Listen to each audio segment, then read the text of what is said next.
And hello, welcome to solo playthroughs. We're going back to Too Many Bones. Specifically, we're going back to Undertow, and I have to say something that I have not had to say before in any of my playthroughs from Chip Theory Games. A review copy has been sent to me. The keen-eyed among you might have already noticed the beautiful greenness to these chips here, here, and here, and there's more in here. I was sent a review copy of Splice and Dice, and here's some cool, exciting news for all of us. Maybe, hopefully, fingers crossed.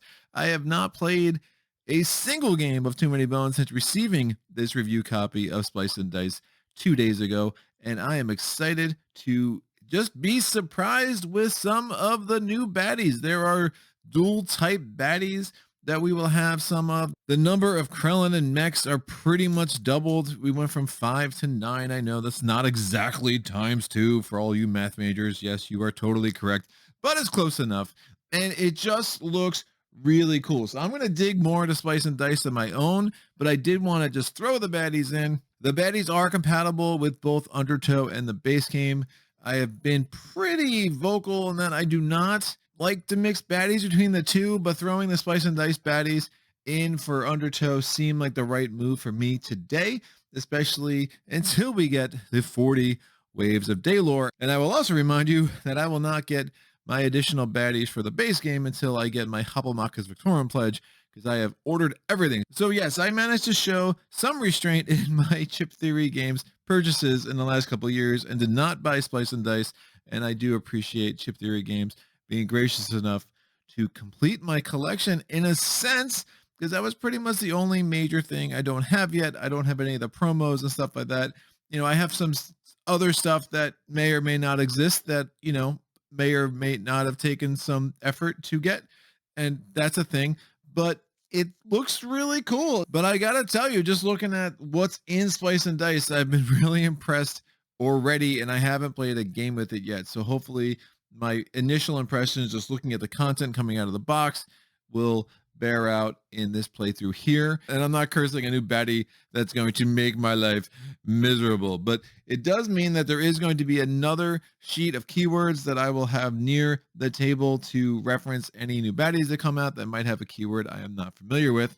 You know what time it is. It's time for another solo playthrough. Shout out to a patron who has supported me long enough at a level high enough to get this fancy dancy shout out in one of my videos. And this one goes out to Josh B. Josh has been with me forever. He was a tier 3 supporter for a very long time and then upped his support to tier 2. And I did some math. I know math is hard, as I often say. And you know what? I was like, dude, he's there. He's at shout out level in my book. So here we go. Josh B has been one of the most frequent commenters on my videos, and I really appreciate all that engagement. It's been really fun to talk with him about games and strategies for these different games that we all know and love. He's the one who opened my eyes to Darkest Night, 2nd edition. Thank you there. We talked a lot about Chip Theory Games, Spirit Island, you freaking name it. Josh is all the way down under too. So if I ever go to Australia, you know, Josh, I'll be looking you up, man, because I'm going to maybe need a place to stay, except I'm sure my wife's going to want to stay in some fancy hotel and not play board games all week. I don't know what you'd be thinking,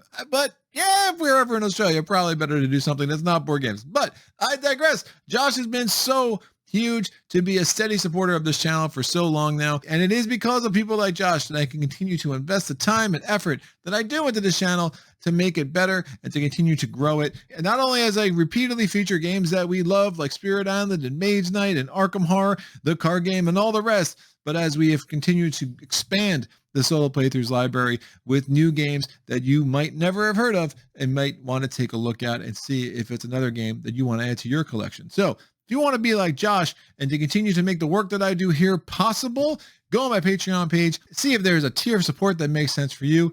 I could always use the extra support, everything beyond the Patreon page that people do to show me how much they appreciate the work that I do to this channel. It's always appreciated. The likes, the comments, tell people about solo playthroughs. Let me get that subscriber number up so I can continue to become more of an established presence here in this crazy space that we know as YouTube. So that's it from me, Josh B. Thank you so much. Enjoy the weather down there. Hope everything's doing well. And let's get back to the action. Who are we going up against today? Well, we are going up against the Tyrant of Vol'Kesh. Very exciting. And to mark that excitement, we're going to enter Story Time with Greg. It began with simple rumors. A dragon ruler with an army of kobolds at her command, demanding the destruction of every orc, troll, goblin, and Gearloc settlement she could find. Entire villages and settlements were supposedly incinerated in an instant. Rumors gave way to facts. Now it seems Vol'Kesh is hellbent on the annihilation of entire species.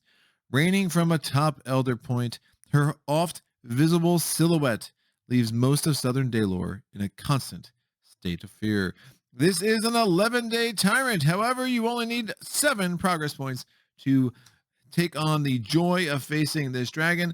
I have not faced this dragon that much solo. I did recently play it with my friend Tony. We had a pretty wild playthrough where I was Patches and he was Duster. Tony went with a Nightshade strategy, and Nightshade just dealt a savage blow to Vol'Kesh in our joint victory, which was super cool. So I'm excited to take this on.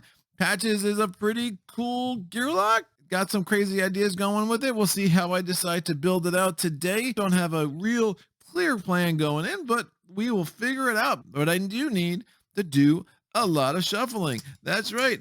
Every day I'm shuffling, you might say, or you might not. I don't know. That's kind of weird. We're going to flip these ships over. These stacks are big enough now that I'm just not going to try to do my fancy dancing, chip shuffling all that much. We'll just do some old-fashioned, make some piles and restack them and get them in some kind of random order. I had already done some shuffling of the chips before I started the camera, so everything should be good there. These are the mechs. Again, there are 9 of them. They're pretty nuts. We're going to shuffle these up, do a quick shuffle here. I will enjoy not having to reconstitute the mech pile or the Krellin pile multiple times in a game of Undertow. That was a little bit of a thing that I didn't love about the Undertow side of things. Here are the Krellin. Again, for those of you who do not know, which I'm guessing you do if you're watching this video, Undertow has a double-sided mat. This side is the normal mat that looks very similar to what you have in the base game, if that's all you have. The other side is a raft. You will see spots along the side. On the non-raft side, the more traditional, if I could say that, you will see these little spots here. Only mechs can go on those spots. And then on the raft side, you'll see similar spots along the sides of the battle area, and only Krellin can go there.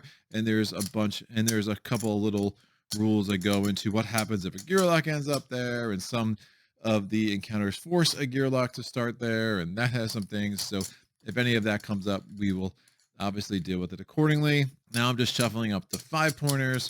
I already shuffled up the 20 pointers. We will probably not see any of those in a 1-player game, which is fine with me.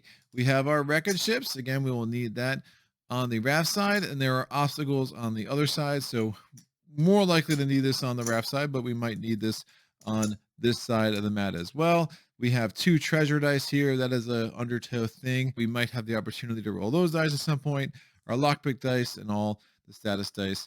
And that should be good to go. I'm going to take the 5 starting health for Patches, and we're going to get him, a little bit beefed up as he gets excited for this game to start. And then I need to shuffle up our loots. We have the Trove loot and the loot, otherwise known as just loot, which is great. We're going to put the Trove loot up there. Right on top is a 1, 2, 4. That could be pretty easy to crack that one. We'll see if we have an opportunity to get a Trove loot in this adventure early. And shuffling up the loot. The loot in Undertow can make a huge difference in the game, and you do seem to have a lot more opportunities to get loot in Undertow than you might per se in a normal playthrough from the base game. These are the tyrant counters from Vol'Kesh. We're going to need to get a day 1 card, a day 2 card. There are 4 of each, so we'll just roll a die there. And then I have a bunch of special encounters off here to the side. So let's get the day 1 and day 2 card. I rolled a 6. That's not great. I rolled a 3. We'll take the 3rd card from the bottom for day 1. And we'll shuffle up the day 2 cards. What am I going to roll? It's a 4. Take the top card, otherwise known as the 4th card from the bottom for the day 2 cards. That's going to be the beginning of our journey.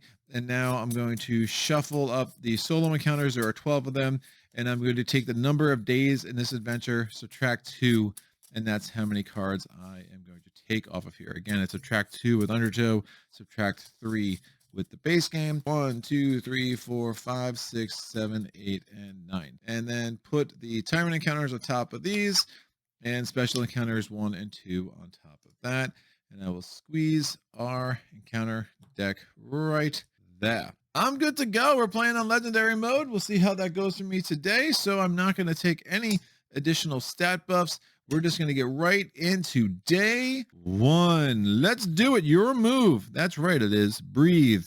Chaos is everywhere. Guards, mechs, chaos, more mechs, more guards. Deep breath. It's time to move, but nothing could be more dangerous. The nearby surroundings are unknown, but there's a guard just up ahead with his back turned. A quick move and anything he's holding could probably be stolen and put to good use. Maybe a few minutes to get the lay of the land would be beneficial, but the opportunity for extra wares will be lost. Deep breath. Time to move. So we have 2 options. We can find a lookout perch, which gives us 1 training point, and then allows us to look at the first baddie from each baddie stack and cycle any to the bottom of stacks as desired. If cycled, reveal the next baddie in that stack, which is pretty nuts. Or we can get 2 loots because we get to pick a pocket or 2. The guard's pack is embroidered. Lionel Bard is an odd name for an open dark guard. Yeah, we're going to find a lookout perch. I really want a training point. We're going to get 1 loot anyway. Just training points, especially since I started with, I don't know, 0. The beginner build strat for patches. We'll read a little bit of flavor text here. This Gearloc cares only for the welfare of his party. Using a variety of methods, Patches is a master manipulator of health and can easily sustain a party through the worst and longest of battles. He also isn't half bad with a bone saw. Smooth edges. I've calculated our odds, and I'm happy to say I should only have to bring 2 of us back from the brink of death. Excellent. So, beginner build strat says get a dex and another attack die as your first priorities. After that, look at increasing hit points. You can go quite far on only 3 or 4 dex. I see that. Might try to get my attack stat up first. Just playing solo, only 1 attack die could put me in a really bad spot. Now remember my innate, at the start of my turn, I always heal myself 1 hit points, so that's a pretty nice effect. So I'm going to try to up this attack stat, see what happens here. I succeed. No bones, baby. No bones about it. We're going to put this thing here, and that will be fine. And then I get my loot because of the bottom of the card. What's this going to be? Oh, it's a handled blade. Anytime during your turn, roll 2 attack dice apart from other dice. This does not cost dex and deal damage to any adjacent unit. Rolling a bones breaks this blade, canceling any attack rolled, and it must be discarded immediately. Usable once per turn, but there are only 2 uses on the card. And again, if I roll a bones at all, well, the handle blade is not going to be all that helpful, but I do like having that. That could really help me get through this first battle, which I'm a wee bit worried about, even with my healing magic. I'm going to put a die in Vol'Kesh to show that we have succeeded in getting 1 progress point, and we are well on our way to getting 7. So that is the end of day 1. Ouch! Day 2 encounter. What is this going to be? All right, special encounter. Day 2, settling into our adventure. Now that Opendoor is safely in the past, thoughts turn to the task of building a raft to navigate the Sibron. Chopping down trees is tiring, Splinter getting work, but the sounds of loud quarreling nearby reveal a simpler option. A group of unsuspecting barbarians with piles of stolen resources strewn about their camp. Brick, lumber, grain, ore, and wool. So much wool. At the moment, the entire camp is puzzling over how to build a catapult from 2 wood and 3 brick. Taking on the whole group is doable, but perhaps a little tough. If we make some subtle noises from the tree line, maybe we can lure a few of them away and search for a robber who might steal from their stash. We can do a distraction. Now this is nobody's largest army, and the battle queue will be baddie points, subtract 1, so it'd be 1 1-point baddie, and we have surprise. Or we can go against 2 baddies, and we can get an extra loot on our way. It's worth 2 training points if we succeed, and a progress point. Oh, a couple of things. Before I go there, why am I the worst at doing my recovery phase? So recovery phase, I got my training point, but I forgot to do the rest of this card in day 1, so I could see what's on the top of this. It is a chimp acrobat, so it has blind strike and dodge. That's a problem because I have no way to damage it that isn't an attack die. Dodge means that the baddie cannot be damaged by attack dice. So I'm going to cycle that one and see what the next one is. It is a chimp half-wit who has blind strike and one mind. That's fine. We have the 5-point baddie is a new baddie for me. It has daze, poison 3. It's a shadow keeper. I don't know what daze is. Daze would prevent me from being able to move, and I guess there's a daze die. Hey, there's a daze die. Now we have it. Good to know. All right, well, I guess these are more status dice that I should pay attention to. So we'll move that over there. I have a feeling I might need it again. I don't love the poison 3. It is a melee baddie, 7 health. It's going to roll 1 defense die, and we'll cycle him. I don't know. That poison 3 is vicious. And what did we get up here? Oh, it's a ape imposter. Don't mind him. The 20-point baddie, I'm not even going to bother cycling. We're just not going to get there. So it's a furious worm, poison 3, and corrosive. That's pretty gnarly. That's also a ranged baddie. Wow. That's a dual type baddie. So it's beast and bog type. And again, with Vol'Kesh, we only have scales and beast. And then the first mech here, self-repair 1, swap. It's not terrible, only rolling 1 die. I like him. I will keep him. And then over here, we have the Krellin largemouth. It has submerged, and it rolls 2 dice. It only has 2 health. We will keep him around as well. Now, during the recovery phase, I could have scouted again, so I will roll a d6. Where is the d6 from the game? Here we are. I rolled a 4, so I can scout another 5-point baddie. So since he's scouted, I leave the ape imposter there. This is now scouted. Oh, it is a mini-phage. It's stubborn and untargetable if it has a turn, but then when it's defeated, it will immediately take a turn before it goes away because it's stubborn. That untargetable thing is crazy. So as long as it has a turn, it's going to be harder to kill because you can't use any of your skills that require a target, but you can do a lot worse with those 5-point baddies. So I will see if I can find a way to kill him when the time comes, but he's only rolling 2 attack dice. With patches, you always have the potential of being able to hang around until fatigue rounds and just outlasting your opponents that way. So sorry about that, but that is now officially carried out, and we will go back to the regularly scheduled program of the day 2 encounter. I'm going to go ahead and try to get the loot. I don't want to just take on one baddie. It just feels lame. I want to earn my keep and do some things. Why not? We're going to have 2 1-point baddies. We have the chimp half-wit. Again, he's not actually rolling an attack dice. He's just going to do the defense thing. Hopefully this is not another beast type baddie because of the 1 mind that the half-wit has, but the half-wit is going to be on lane 1. It has 3 health. We'll put him there. Its any die is going to be a 3, so we'll set that at a 3. We have the round die down here, so I'm going to make it round 1. The second baddie to come in is not a beast. This is a scales baddie. It is also a troll.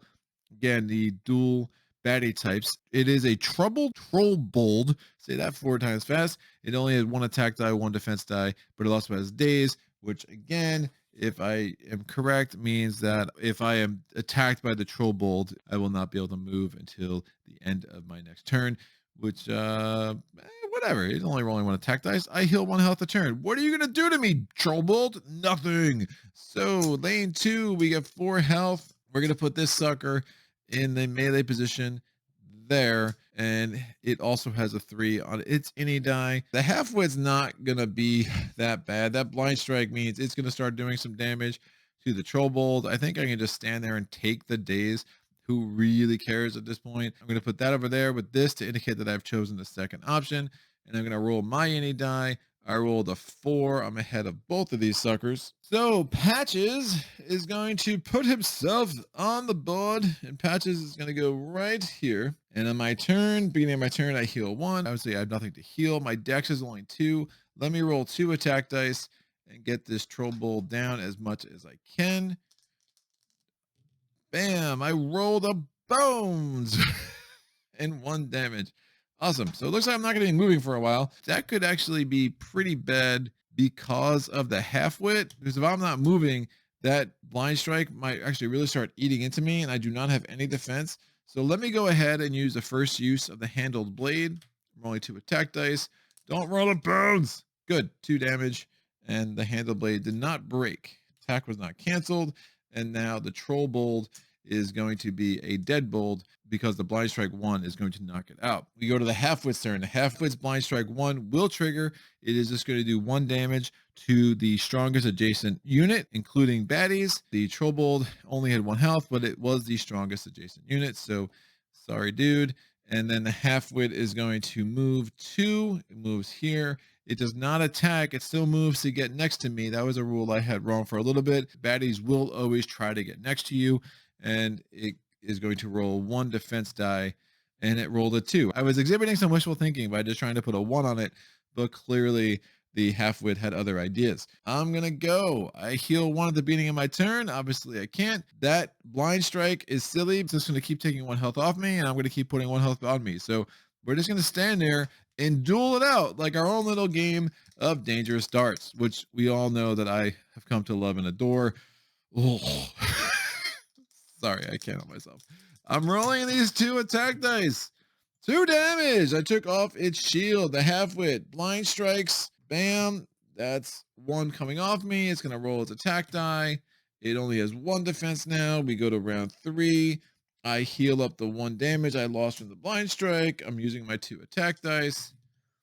I rolled a 2 and a bones. That is going to take off the shield and do 1 damage. The half-wit is going to blind strike me, so I lose a health. It rolls its defense die. It rolls a 1. We go to round 4. I get a health back because I heal at the beginning of my turn. I'm rolling 2 attack dice. Where's my other attack die? Bam, 3 damage. Shield off. Half-wit is dead.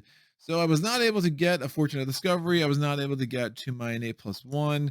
Actually, let me prolong this a little bit, right? I'm not really at any risk. So I will just get this down to 1 health. That'll be fine. The half-wit's going to do a blind strike. It's going to roll a defense die.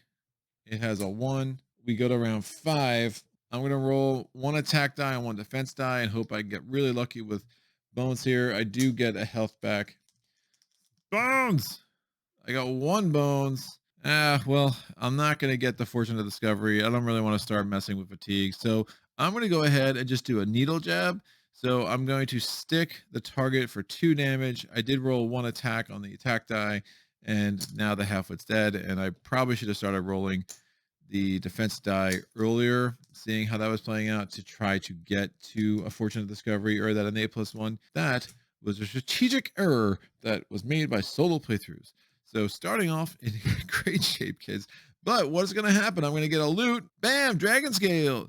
Bam, dragon scales. I love me some dragon scales. While this loot remains in your loot area, rolled defense dice may be placed in locked slots. If a dragon was defeated this battle, you may trade this for an unlocked dragon center scale trove loot. So I did not defeat a dragon this battle. I defeated a half-wit and a troll bold, but this is still a really nice loot to have. So I'm glad I did the bottom option. For that reason, I get 2 training points.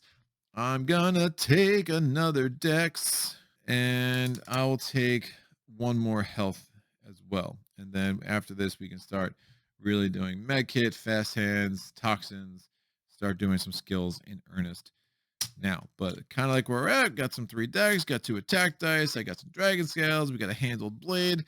You know, what's not to like? We get a 2nd progress point, so we are 2 of 7 before we can attack Vol'Kesh, and that dies and they come out. I'm going to actually remember my recovery phase. Hallelujah. All right, we're going to go ahead and we're going to scout. I scout a 1-point baddie. What are you? It is a plated kobold. It has hardy. I am not scared of you. So we have 1, 2, 3, 4, 5, 6, 7, 8, 9. Wow, counting is hard. 1, 2, 3, 4, 5, 6, 7, 8, 9, 10, 11 cards in my hand. So let me roll a D12. Bam, I rolled a 3. So we get this encounter, again, 3rd card from the bottom. It's going to be reach out and touch someone. The fog rising from the Sibron at dawn is a true sight to behold. Ooh, make sure that says day 3. Great. Regardless of what evil and despair may lurk beyond its many twists and turns, the fog itself typically offers a sense of calm and peace. Unless it's like today, so thick that seeing more than an arrow length ahead is nigh impossible. The hair on my neck prickles as the hair of some other beast brushes against my hands. A few swings and lunges reveal that the enemy is just as senseless as I am in the fog.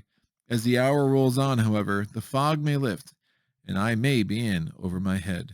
Oh no! The War of Fog. So it is baddie points, add 2 points. So we will be going against the 5-point baddie, and I don't really hate him. It is a training point. When baddies enter the battle mat, they are placed face down, do not peek. But I've already scouted him, so great. Fine, I know what it is. And only in baddie range starting positions. When placed face down, baddies do not have any or stats and do not move. When Gearloc moves adjacent to a face down baddie, reveal it. As baddies are revealed, add hit points and place any die in bottom spot any meter, after which they now function normally. We're gonna definitely attack this dude, and we are still on land. So no water battles for you. That's right. We are staying on this land mat. It's day 3, so 3 times 1 is 3. Advanced math, add 2. That's a 5er.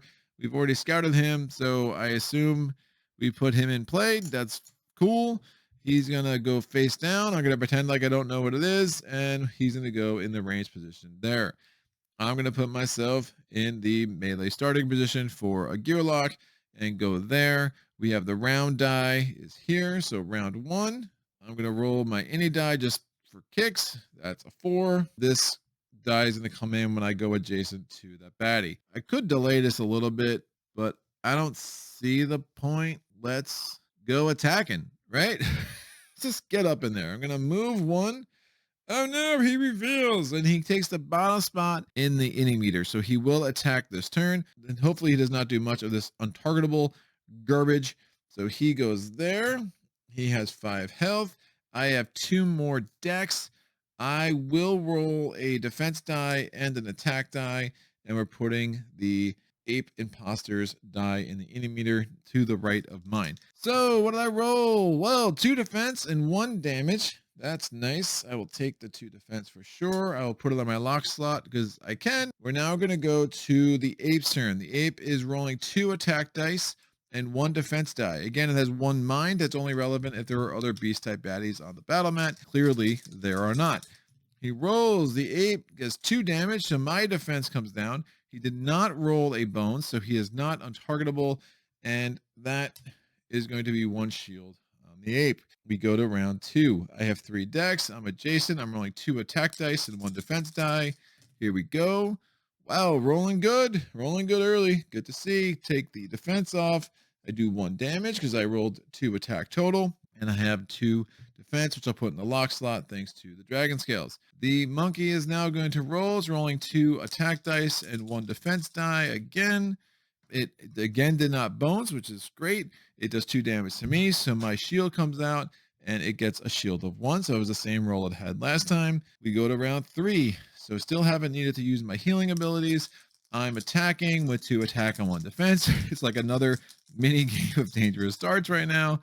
I rolled 2 damage, so the 1 shield comes out, 1 damage, and I have a defense of 1 this time. The monkey is going to roll, or the ape, I'm sorry, Mr. Ape, for calling you a monkey, unless that's right. I don't know how that all works out. Oh no! So the ape rolled 1 damage, so that comes out, but it also rolled 2 bones, so it is now untargetable. So that's going to be super fun. We go to round 4. I knocked over my progress die. Don't do that, Greg. It was at a 2. Okay, thank you. We're going to go to round 4. I cannot target the ape, so I can't even roll my attack dice to try to get bones. So I'm just going to roll my 1 defense die. Did not roll the bones. We get 1 in the lock slot there. The ape's going to roll 2 attack dice and 1 defense dice. It rolls 2 bones again, so it takes out my defense die. It's untargetable again. We go to round 5. I'm going to roll my 2 attack dice and 1 defense die. I rolled my first bones. I can't roll the attack dice. Never mind. They weren't rolled. I was just kidding.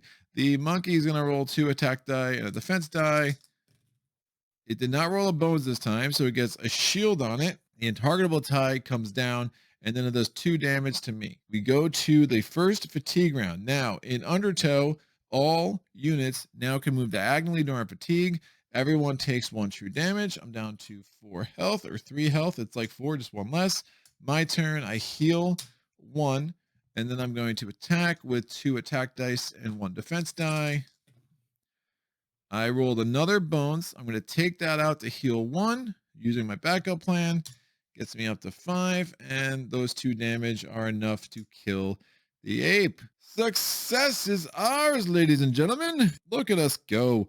Just mowing down these guys with the crazy needle gearlock that we are. With all the scouting done, it's going to get hard to know what is defeated baddie and what is the top stack. So what do we get? We get 1 more progress point. So we are up to 3. I will absolutely take that if I can find it. Awesome.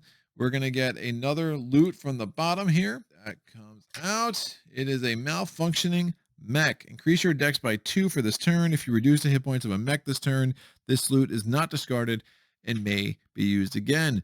That could come in really handy. So we'll see if we see any mechs that we might want to just try to use that. And now I get 2 more training points. So we got some really good loot. Still 1 use on this handled blade. Love that dragon scales.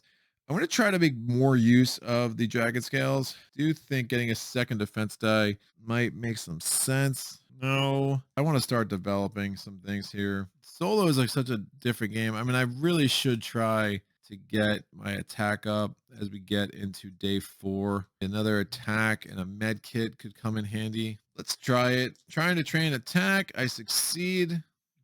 And then let me start getting into the skill tree over here. So I'm going to take the med kit. So still only 3 decks. We'll probably look at bumping that up next turn. As I said before, I love toxins.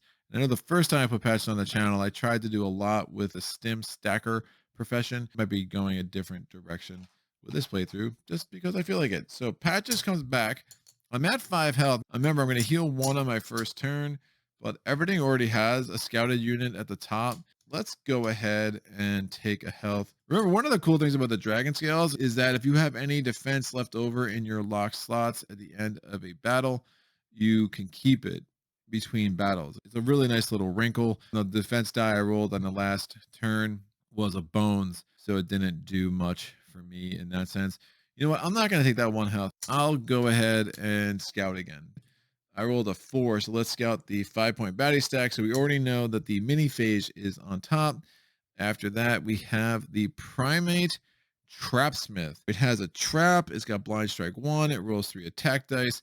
Do not love him. We are going to go ahead and move him to the bottom. That trap can be really nasty. It's either like a poison effect or you can't use your skills. It's not the greatest. So we're going to go to day 4. We have 3 progress points. We're coming to get you, Vol'Kesh. Watch out. And I have 5 health, but again, I should heal up to 6, assuming I don't get pummeled before my first turn. I'm rolling a die here. There are 10 encounter cards left in this wonderful deck of ours. So I'm going to roll this die, which is a d10. I'll put it back to a 3 after I roll. I rolled a 4. So we have avoided the tyrant encounter once again. This goes back to a 3. 3, where are you? I'm right here. Okay, thank you. All right, encounter. Long may you slumber. When you travel the reaches of southern Daelore between the hidden volcanoes, poisonous insects, and vicious poacher traps, it's easy to feel as if nature is hitting you with sucker punch after sucker punch. When a chance comes to score a cheap shot in return, you take it. When I was younger, I would have blanched at the thought of killing an enemy as it slept.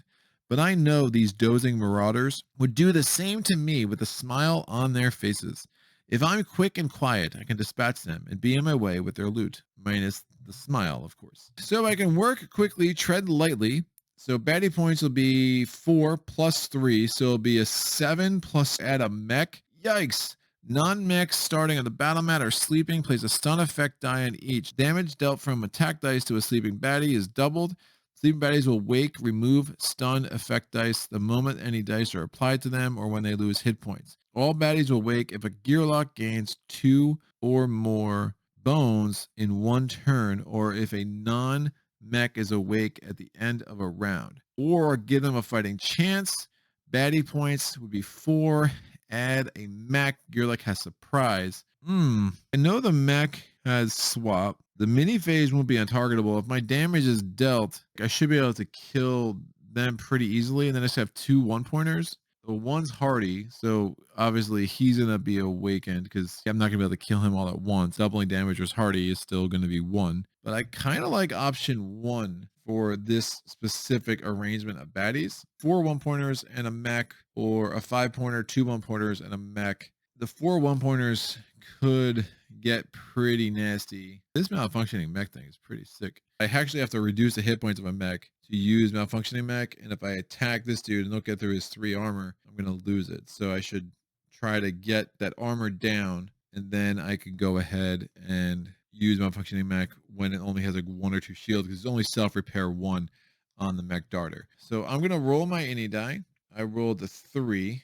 Not the worst round to roll a 3 in. The mini phase is going to come in, but it is going to be very, very sleepy. You silly sleepy mini phase. Now remember, the mini phase before it leaves, stubborn will mean it will attack me after I defeat it, but I can definitely take 2 attack dice rolled from it. It's going to be in the melee position in lane 1, and it is stunned. Stunning things happening to it. We're going to have the plated kobold come in lane 2. Now remember, mechs are always added to the bottom of a baddie queue, and Krellin are always added to the top. Weird wrinkle in how the baddie queues are built. Sometimes I forget, but I didn't forget today, so that's all that matters. This is going to be the lane 2 marker. It has 3 health. We're going to put this dude in the melee position here, and that's also stunned. We have this 1-point baddie. It is a dragon biddy. The other thing that always trips me up with Undertow is how the dragons are not ranged, because they're like all ranged in the base game, and they're like all melee in this game except for a couple. So we're going to put the dragon biddy here. The dragon biddy is stunned. Bam. And now we have the mech darter. He will start on the battle mat despite being at the bottom of the battle queue, and it's going to go into position 2 with 2 health. Now the mech baddie can be awake as long as the non-mech baddies are not. The mech darter will start with 3 in defense on top of it. The any dice for everybody else, it's a 4 for the mini phage. It is a 4 for the mech darter. We have a 4 for the dragon biddy. Definitely don't want to roll 2 bones. Remember, if I roll 2 bones on any one thing, everyone gets woken up. Don't roll 2 bones in one turn, Greg. Might not even roll my defense die at all. I do need to get this on the board, so this is only a 2 for kobold. Let's go through round 1, shall we? Stun effect die on the mini phage. Oh, I gotta put myself on the mat. It might help. I'll put myself over here. That way I won't get attacked. The darter's gonna come. It's moving 2, 1, 2. It does a swap. Now it is the dragon biddy's turn. Stun effect die. Being in my turn, I'm going to heal up to full health. I'm going to move 1 and roll 2 attack dice. I did 3 damage. All the defense comes off the mech darter, and then there's a stun effect die on the kobold. We go to round 2. Stun effect die on the mini phage. The darter is going to attack me with 1 attack die. It also does self-repair 1, so it gets 1 defense back.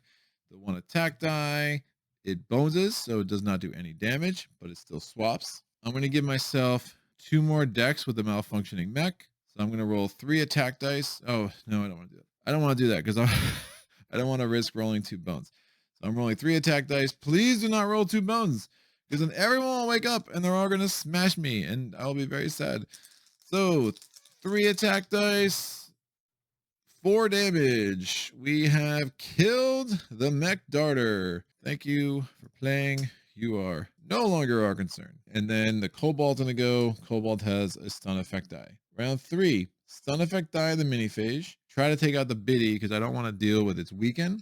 So again, I'm rolling attack dice. They are doubled against all sleeping baddies. If I roll 2 bones, everyone else wakes up. So I did 4 damage. That becomes 8 damage. The dragon biddy is out. It was only a biddy dragon. Sorry, dude. After me, the only baddie left is the kobold. Still has a stun effect die. We go to round 4. The mini phage has a stun effect die. I'm going to move 1 and just roll 1 defense die. I bones. It's not 2 bones though, so it does not cause anyone to wake up. I didn't want to roll less than 3 attack dice. And after me, the kobold still has a stun effect die. We go to round 5. Mini phage, stun effect die. I'm rolling 3 attack dice. Ooh, 1 damage becomes 2, but I did roll 2 bones. Oh, that's terrible. So stun effect die comes off. Kobold's gonna go. He still has a stun effect die on him now because he's still asleep. But at the end of the round, since the mini phage is awake, the kobold is also now awake. We go to fatigue rounds. Remember, all baddies have diagonal movement into T rounds, so do we for that matter. We all lose 1 health. The mini phage is attacking me with 2 dice and is now untargetable. It's just going to die next turn anyway. Where's the untargetable effect? It would actually attack me even if it would die from fatigue. It's attacking me with 2 dice. It rolls 3 damage. That ain't great. My turn. I'm going to roll 1 defense die, my med kit, and 1 attack die. I can't target him. Not good. Heal 1 at the beginning of my turn. Let's just hope the med kit gets me back up. Oh, the handle blade allows me to attack any adjacent unit. I can't really do much with the plated cobalt. I mean, the plated cobalt is going to die in 2 rounds, or I could actually try to use the handle blade on that. I think I do use the handle blade and just have the cobalt die next turn, so I don't have to worry about getting another attack on me. I moved 1. I have 2 decks left. I'm rolling my med kit and a defense die. Med kit only gives me 1 health. But I did roll 2 defense. Put that in the lock slot because I can. And then I'm going to use the handle blade. I'm rolling 2 attack dice. Please don't bones, because I would like to do 1 damage to the plated kobold. I did not bones. So the plated kobold is going to die in fatigue rounds. This med kit is now exhausted. Plated kobold is going to roll an attack die and a defense die against me. It bones on the attack. It gets 1 defense. We go to the next fatigue round. I take a damage. The plated kobold takes a damage and is out. And so does the mini phage. Mini phage is now going to take a turn before it gets removed from the bat. These 3 health are gone. Mini phage moves down. It rolls 2 attack dice on me. Does 2 damage. I just take out my shield. We are victorious again. It is a winning streak. That's right. So I am down to 3 health, but totally good. That bones comes out of my backup plan, and the mini phase goes to the 5-point baddie stack. The plated kobold goes to the 1-point baddie stack. We get another progress point, so we're up to 4. We get a loot. The handled blade, I used it up, so that's out. We get night vision goggles. Shuffle special encounter the ebonite doorway into the encounter deck if it has not already been added.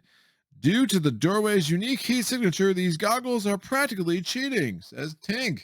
All right, Ebonite Doorway, welcome to the game. I'm going to put this right underneath the Tyrant encounters. I get 2 training points. I'm going to spend these training points on what?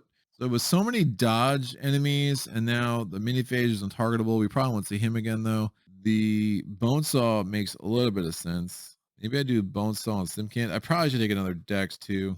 Let me get another Dex up, and then I'll take Fast Hands. So number 2, that way I can get over to number 3. If I roll Fast Hands and Medkit together, again, it can double the amount of healing I do, or triple it even with my individual option. I'm going to go ahead and heal up to full health. Let's go to the next day, day 5. Here we are. I'm going to roll the D10 again because we still have 10 encounter cards. Remember, I just added the Ebonite Doorway. I rolled a 7, 10, 9, 8, 7. Missed all the special ones, including the Tyrant ones. And what do we get here? Much. I swear, every time I go to read one of these things, it's like, oh, wait, there's a pun. I'm going to read that wrong. Let's rethink this. The Chip Theory games are so witty. All right, mech ado about hunting. It all tastes so gamey. The jungle teems with life, but none of it is at all that appetizing after roasting on a spit. Aiming carefully with my bow, I hope that perhaps this little beast tastes half as good as some gobby jerky, but my arrow bounces off it with a loud metallic clank that not only alerts the mech I've attempted to feast upon, but also activates an entire security system embedded in the foliage. Turrets, micro shields, and EMP grenades pop up from the ground. There are no allies to be found, and this security checkpoint looks to have been abandoned a while back. But thankfully, I can make use of these armaments. We can do the Tempest, but it's T, capital E, capital M, capital P, Est. Baddie points, add 4 mechs, which is ridiculous. So it'd be a 5, which we don't know what it is at this point, and 4 mechs. Gearloc has surprise. During your turn, skill dice can be used normally, or they can be thrown. Exhaustion applying at any mech on the battle mat for 1 dex. A thrown skill instantly defeats a mech and deals 2 damage to units adjacent to it. You can only throw skill dice that are rollable. Fast Hands might actually be great with that. Exhaust the skill after use. Otherwise, you have the comedy of barriers. The baddie queue is just the 4 mechs. Gearloc has a barrier that absorbs the first damage dealt by all baddies before removing defense dice or buff HP for the entire battle. Both choices, if successful, you may find special encounter council labs, research and development, and place it on the top of the encounter deck. After you do that special encounter enough, like I'm just not that excited about it anymore, but maybe I should just do it and take a path I haven't done before. I don't know. I think I'm gonna actually pass on that in this playthrough. It's super awesome if you're playing as Nobulus, that's for sure. But I feel like there's so many options for you to go down that path. I'm looking forward to the 40 Waves of Daelore so that doesn't come up every game. Anyway, I digress. I think I do the top one. Some of those mechs are nasty, and if I could just wipe out the worst mech with my fast hands on the first turn for 1 dex, remind you, if I do any damage to a mech, I can keep spamming the malfunctioning mech. It's like really sick. So I'm gonna do option 1, and we're gonna get a 5-point baddie because it is day 5 multiplied by 1. That's 5 advanced math. That comes out. What do we get? It is the Chimp Sentinel. He is a melee baddie, 2 attack dice, 1 defense die. He cannot be harmed by attack dice because he has dodge. He also has 1 mind, but obviously 1 mind will not come into play at all because there will be no other beast type baddies on the mat. It has 4 health. It's going to have an any die of a 6, which is ridiculous. That's what I said. That's right. It's ridiculous. And I'm going to go ahead and roll my any die before I forget. Hopefully I do better than the 3 I did last round. Remember, my any die is kind of garbage. It is 3, 3, 3, 3, 4, 5. So a 3 again is not a shocking development here. We're going to get the 4 mechs now. We'll put them here. Shoot, there's going to be some new mechs too. First mech coming up is the Chrome Bear, which looks like a raven. I don't know what the heck's going on with that. It has Intense 2. What's Intense 2, kids? Intense 2 is target's backup plan. Lose the number of bones. Remove leftmost bones first. Whoa, that's pretty nuts. Some might say it's intense. Oh, it's not a chrome bear. It's a chrome beak. Got it. That makes more sense. That's why it looks like a raven. So the chrome beak has 3 health, and the chrome beak is going to roll a die. It's going to go into position 6. Only attacking with 2 dice, but again, it is ranged, and that's super annoying. We're going to have this mech come out. It is another one from Splice Dice. It is a mech sludgeon. It has intense 1, self-repair 2. Oh, speaking of the self-repair issue, that beak comes in with 1 defense die. The mech sludgeon is a melee baddie. We're going to put it in position 4, and it has 2 health with the 3rd lane marker, and it comes in with the 4 defense dice. So I blow up a mech. It is not true damage I'll be dealing to adjacent units. The next mech is, yeah, this guy needs to go down. It is the Spiderbot 4.0. It has equipment, and it has bleed, and bleed is super nasty, and we just can't have it, kids. So we're going to put it here. Equipment means we're going to roll a die when it enters the battle mat. I rolled a 3. I'm pretty sure that means it has another attack die. Yes, sir. That's what it means. Its attack stat is now a 2 and not just a 1. We're going to put it in what position? We're putting it up in position 1. And we're going to put this die on it to remind us it has the extra attack die. And it has this because it has 2 shield to start. That's just not a thing that I can deal with. We have this 1 mech left in the battle queue. We're going to put the rest of the ini dies in their appropriate spots. Oh, this die should go back on top of Vol'Kesh. We have already gotten 4 progress points. The Spiderbot's ini is a 2. The Chrome Beak has a 3, so they're after us. Mech Sludgeon has 4. Where's the last ini die, kids? Here. I can go on the battle mat. I'm going to get walloped by this Chimp Sentinel, and it's not great. But not much I can do about that, so I'm going to put myself right here. The Chimp Sentinel is going to lead this sucker off. It's going to come down. It's rolling 2 attack dice and a defense die. Be kind to me, Chimp. I'm sorry. Oh, I'm sorry for it, but it's fine. It worked. He only got 2 damage, and he gets a shield. Greg, it didn't work. It's all random. It's like, no, it worked. It hears me.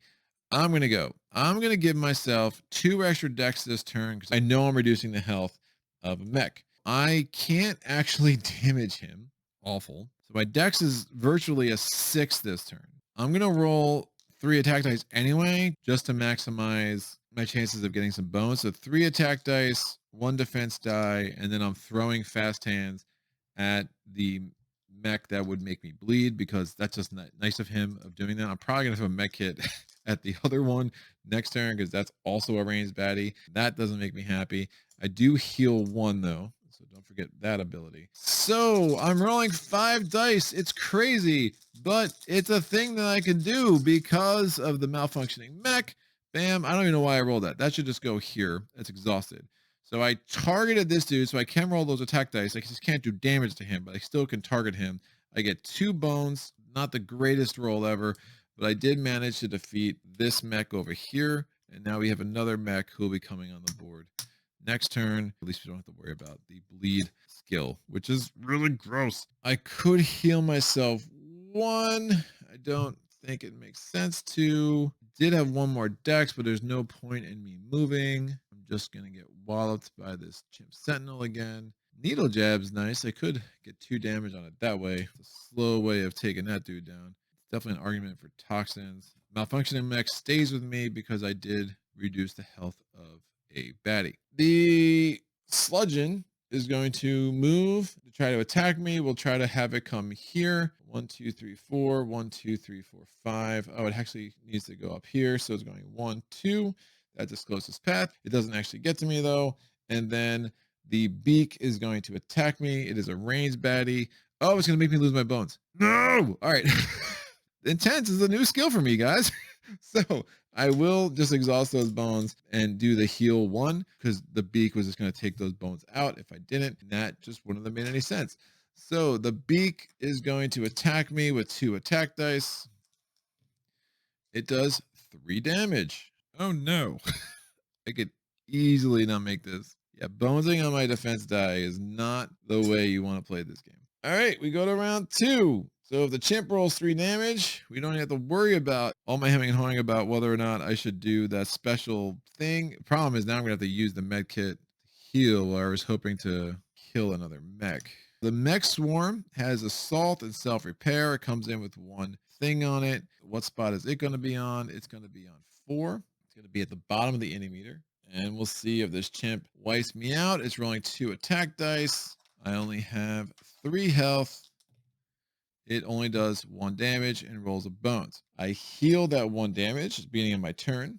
Think it makes sense to wipe this dude out because that's 2 more attack dice that I cannot deal with. I'm going to use the malfunctioning mech again. I'm going to move here with 1. I'm going to throw the med kit at it. Stand there.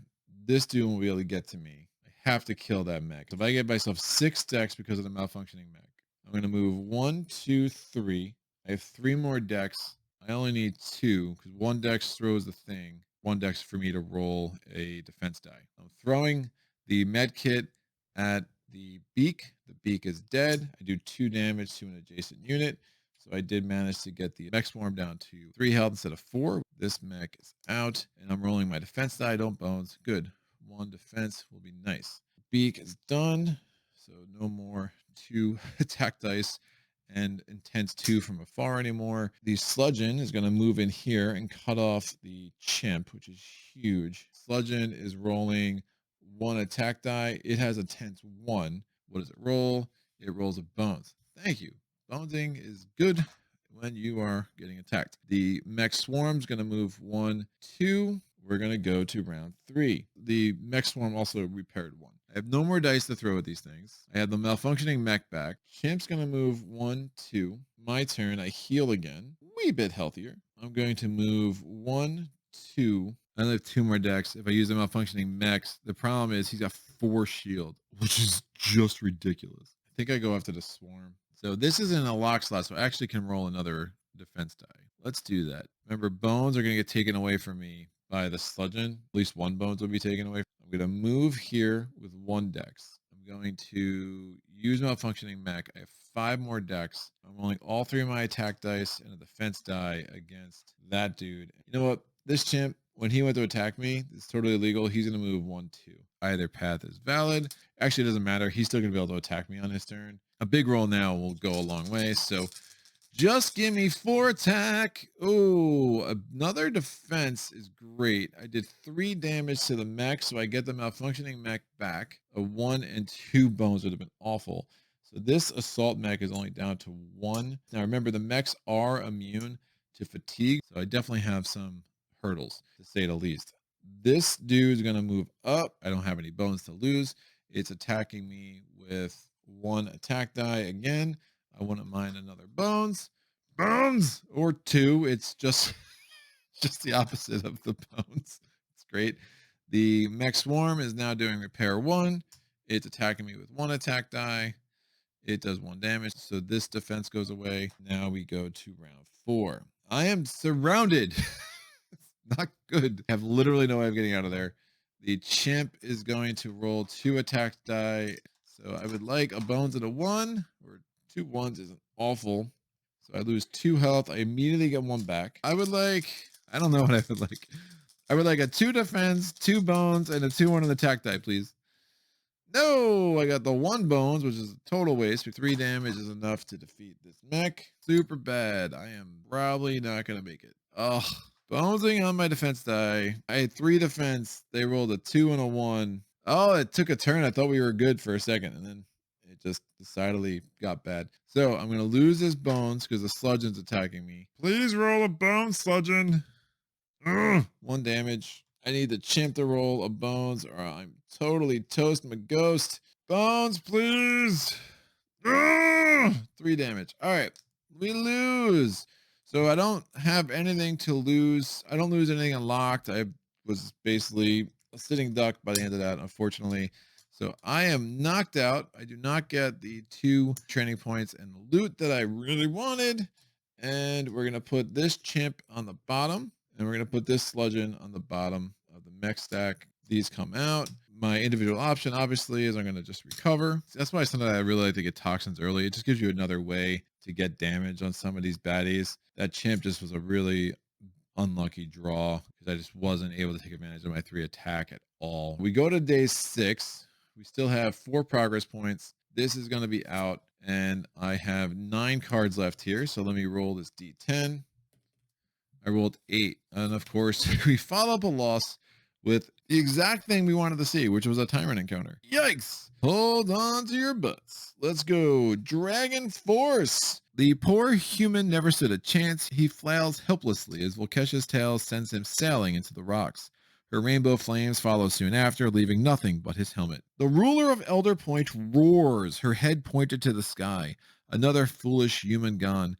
Why humans obsess over dragon slaying is a mystery to the other creatures of Daelore. Fresh dragon scales may be worth a small fortune, but at the cost of running your race to the edge of extinction? Perhaps the helmet could be put to good use, but evading Vol'Kesh's fire will be tricky, and we aren't the only ones with eyes on the newly ownerless headgear.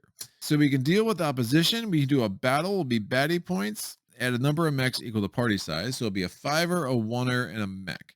At the start of each round, Vol'Kesh unleashes fire down upon a single battle lane. Roll a d6 for lane number.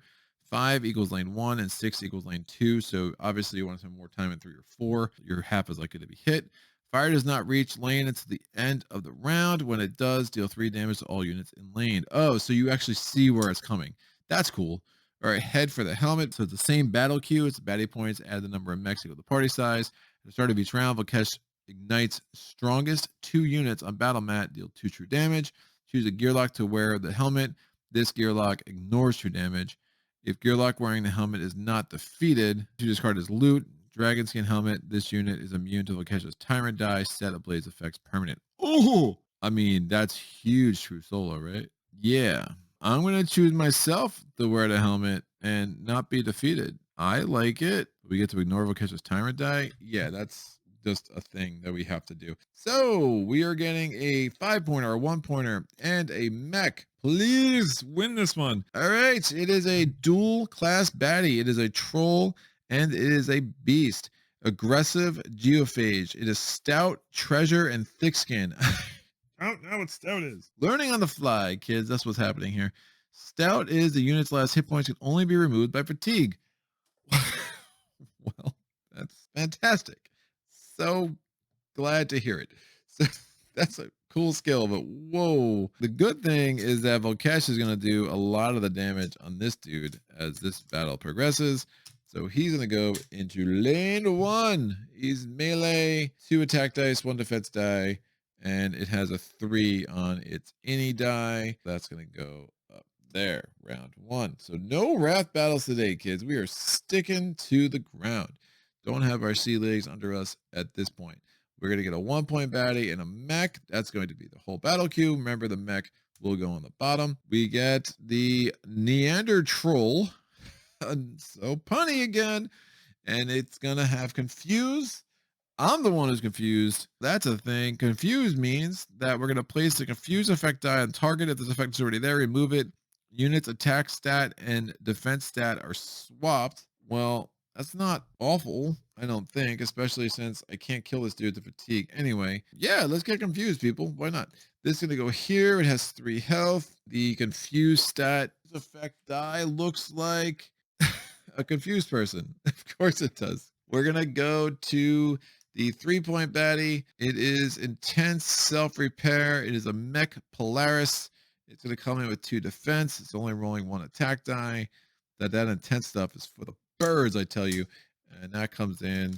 And where is it going to go on the mat? The mech's going to go into 6. Any dice for these guys are awesome for me. So 2, 3 for the lane 3 die, if I could find it. It's blending in. It's hiding on me. There it is. It was in the glare of one of my lights. That will go there. I'm going to roll my any die. It doesn't matter because I'm going to be first. Great. And now I took that opportunity to roll a 4. At the start of each round, Vol'Kesh ignites 2 units on the battle mat, and is going to be the 2 strongest units. I am one of the 2 strongest units, but I am wearing a helmet, and I can ignore this effect. Yay! 2 damage to you, sir. You cannot ignore that effect. That's the worst for you, but you also are not going to be defeated for a long time. Do I want to go there? I can't defeat him anyway. I'm going to let Vol'Kesh take care of that. I don't mind if he confuses me. Oh, by the way, this guy has 2 damage. And I think the best course of action might just be to try to get him down. He's only rolling 1. He's only rolling 1. I don't like that intense stuff. And the self-repair is annoying. I don't hate confuse. I think I'm going to actually want those defense. Let me start here. Ooh, that's a lot of attacks. I'm attacked too much. So the effect of the confuse thing is interesting. So the first time I'm attacked, I'm confused until I get attacked again by a baddie with confuse. Fine with me. That is fine with me. All right, so I'm going to roll 3 attack dice, 1 defense die. So I'm rolling up to my dex. Bam. Oh, I have 1 shield. I have 2 bones, and I am going to reduce his shield down to 1. Wow. Great roll, dude. Way to go. This dude, oh, he has treasure. Oh, interesting. So if he dies from fatigue, the loot die stays there. And then if I'm next to it, I can spend a dex just to roll the die. Thick skin 1. So it's going to come down 1, 2. It's rolling 2 attack dice. Going to defend. It does 1 damage to me. This comes off. It rolls a bones. It doesn't have a backup plan now. It has 1 shield. This dude comes over here. Nope, the mech attacks me next. Tense 1, so I lose 1 of my bones. And then it's going to do self-repair, so its starting defense value is reinstated. It's attacking me with 1 die. It does 1 damage. And then finally, the Neanderthal is going to move here. Neanderthal is rolling 1 attack die and 1 defense die. And now I'm very confused. Oh no! It does 1 damage to me. We go to round 2. 2 strongest units take 2 true damage. I have 4 health, and so does the mech, so nice. Whenever there's a tie with a baddie, you can always break it in your favor. My turn, I am going to heal 1, 5 health. My defense stat is 3. My attack stat is only. I'm going to roll 3 defense, 1 attack, and I will target the Neanderthal. So I have 3 defense, 1 attack. It knocked his defense off. Did not roll any bones, which is unfortunate. Geophage is rolling 2 attack dice. It rolls 2 bones. The mech Polaris, it's using its intense. It rolls 1 attack die. It rolls a 2. I'll take the 2 shield off. Actually, I'll leave the 2 shield. I'll take the 2 1 shields off. The Neanderthal is rolling 1 attack die, 1 defense die. I'm already confused, so the confused die comes down. It misses on the attack, but it gets 1 on the defense. Knocked me straight again. It's a cool mechanic. I like it. We go to round 3. Vol'Kesh is doing 2 true damage. Again, I can ignore the effects. I have 5 health, so I am definitely one of the 2 strongest units. The geophage is 4 health, so it's down to 2. Oh, I could have put this in my locks out with Dragon Scale, so I should have just done that. I heal 1 at the beginning of my turn, so I'm at full health. My attack stat, again, is reinstated. I'm going to roll 3 attack dice, 1 defense die, and let's try this again against the mech. Small chance I can wipe it out. I did 3 damage. I rolled 1 bones and I got another shield. That 3 damage knocks off the shield. I do 1 more damage. We go to the geophage's turn. The geophage is attacking me with 2 attack dice. It rolls a bones and 1 damage. The mech Polaris is going to do self-repair. It's attacking me with 1 die. Oh, intense 1 makes this bones come out. Attacks me with 1 die, 2 damage. And then the Neanderthal attacks me with 1 attack die and 1 defense die. The slasher comes out. Actually, it doesn't reroll a defense die because it already had the 1, but now I'm confused again. It's a very confusing round. 2 units are going to take 2 damage. I am obviously one of the strongest 2, and then the Neanderthal is the second strongest, so it's going to take 2 damage. Do not want to defeat it because I need to get unconfused before it leaves because I'm going to have a very hard time defeating this dude otherwise because, again, fatigue will not affect the mech. So I'm going to roll my 3 defense die, my 1 attack die. Can't heal because I'm at full health somehow. So my 1 attack die takes the shield off. I rolled 2 and a 1, and I get a bones. Geophage is rolling 2 attack dice. It does 4 damage, so 3 shield comes out. I lose 1 health. The mech Polaris does self-repair 1. It's a huge roll for the thing. 4 damage is sick. 1 more damage to me. And then the Neanderthal is just rolling the 1 attack die. 1 more damage to me, and I am unconfused. Round 5. Heal 1. 4 decks. This would have come out for the mech Polaris attacked me. I'm going to use malfunctioning mech to get up to 6 decks. I'm going to roll 3 attack dice, 1 defense die, fast hands, and medkit. So I need at least 2 attack, otherwise I'm going to lose my malfunctioning mech. Oh, I rolled like garbage. Well, that will work. All right, so I healed 2. I rolled 3 bones. I'm going to exhaust them to needle jab my target. I'm going to wipe this dude out. So since I did reduce a mech's health, I keep malfunctioning mech. Mech Polaris is out. And I get 1 shield, which I could put in my locked slots because of the Dragon Scales. Hello, Dragon Scales. You're the best. We can take the mech's any die out. This dude's going to attack me with 2 attack dice as usual. He gets 1 damage and a bones. And the Neanderthal is attacking me with 1 attack die, 1 damage. And I'm confused again. We go to fatigue rounds. The Neanderthal takes a damage. I take a damage. This dude takes a damage. Just me and this guy. I'm going to heal 1. I'm not actually going to be able to get that treasure because once he's defeated, the game's over. I still only have 1 attack die because I'm still confused. I'm going to roll 3 defense die and this 1 attack die. I did 1 damage. The shield comes off. I'll put all 3 of his defense dice on my active slots. That could be really huge. He's attacking me with 2 attack dice. Don't roll more than 2. All right, 2 damage. We go to the next round. This dude dies. You put a treasure thing there. I lose a health, but that is the end. I don't remember if I healed last turn or not. I'm just going to heal up. I definitely don't think it's worth scouting. So let me heal up full. So that's my individual option. So we did that. And I get to keep the dragon skin helmet, which means I'm immune. Vol'Kesh's tyrant die. I think I forgot to have Vol'Kesh keep attacking. We would have kept attacking the aggressive geophage. I'll put a note in the comments. It plays out exactly the same. So I get to keep this as a loot. It does take a loot slot for me. I draw another loot. I get a progress point. So I'm up to 5 here. The loot I got was a jungle spear. At any time in your turn, roll 2 attack dice and deal combined damage to any non-adjacent unit. It's like another version of the handled blade, except it's only single use. And if I roll a bones, I still get to do the damage.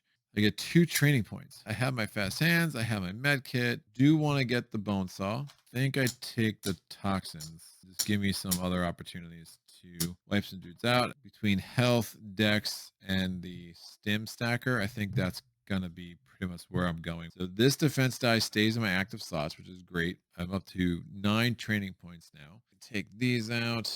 Go to day 7. We're coming for you, Vol'Kesh. We have 8 things left here. Let me roll my d8. I rolled a 2. Encounter. The best defense is a good offense. Entering the settlement, I can feel the eyes on me immediately. This hidden cave is full of paranoid Gearlocs, weary looking and seemingly afraid to talk. They're building machinery, and while no sentries watch, they appear to be working against their will. Seeing Gearlocs in this region is bizarre, and they seem well aware they don't belong. Are they in hiding? Held under threat? Maybe the makeshift shanty at the back of the cave holds answers. Armaments are everywhere inside, perhaps Renobulus's machines. Even a working prototype stands awaiting for instruction. As the mechs crash through the walls with me in their sights, I attach one of the more advanced pieces to my arm. So, it seems like a sort of weapon. The prototype arm successfully fuses with your arm temporarily. The battle queue will be baddie points, including 2 mechs. So, baddie points would be 7. So, instead of getting a 5, 2 ones, I would get a 1 and 2 mechs. Your attack and defense stat are linked and can be used for either stat. Basically, I could do 2 attacks and 2 defense or whatever, or I can just actually roll 4 attack dice, which would be pretty sick. Or I can do the other option, seems like a controller of sorts. Wait, how do I pause? I need to invent the y-axis in the settings. So baddie points, add the abomination prototype to the bottom of the battle queue. At the end of the round, you may take a turn for the abomination prototype. That gives me another loot. Honestly, like, I don't want another loot. I already have loot that I like. So I'm going to do option 1 because it just seems like a better option for me with less risk. Baddie points, including 2 mechs. So we get 2 mechs. They always go on the bottom, the 1-point baddie on top. Lane 1 baddie is going to be the Kobold Tenderfoot. So it has Hardy and Compound. Oldie but a goodie. So it's going to go there. This mech is what? The Abomination prototype. We see him anyway. Disruption. Yikes. Don't love that. If it rolls a bones, guess what? We immediately go to fatigue. And guess who fatigue doesn't affect? It doesn't affect the mechs. So this mech's going to come in. What lane? It goes to lane 3 or spot 3 for the mechs. More likely is not exactly a lane. And then we have the mech hound.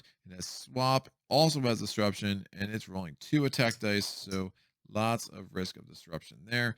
What spot are you taking? It's taking spot 5, and it comes in with 3 health. I'm going to go here so I could try to knock this dude down to size. That kobold is going to have a 2 on its any die. The 2 mechs have 3 and 3, so again, I'm going to be going first.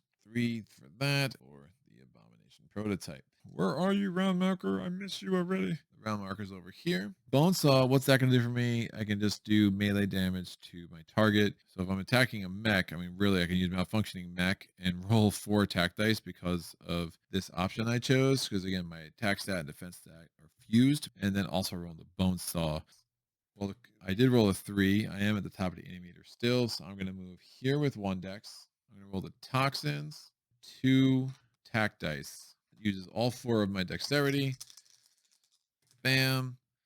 Poison 2. I bones on both of my attack dice. Amazing. But actually, if I get the Fortune of Discovery, an A+1 is kind of silly for patches in a true solo game because an A+1 just allows you to heal any Gearloc for 1 at the beginning of your turn.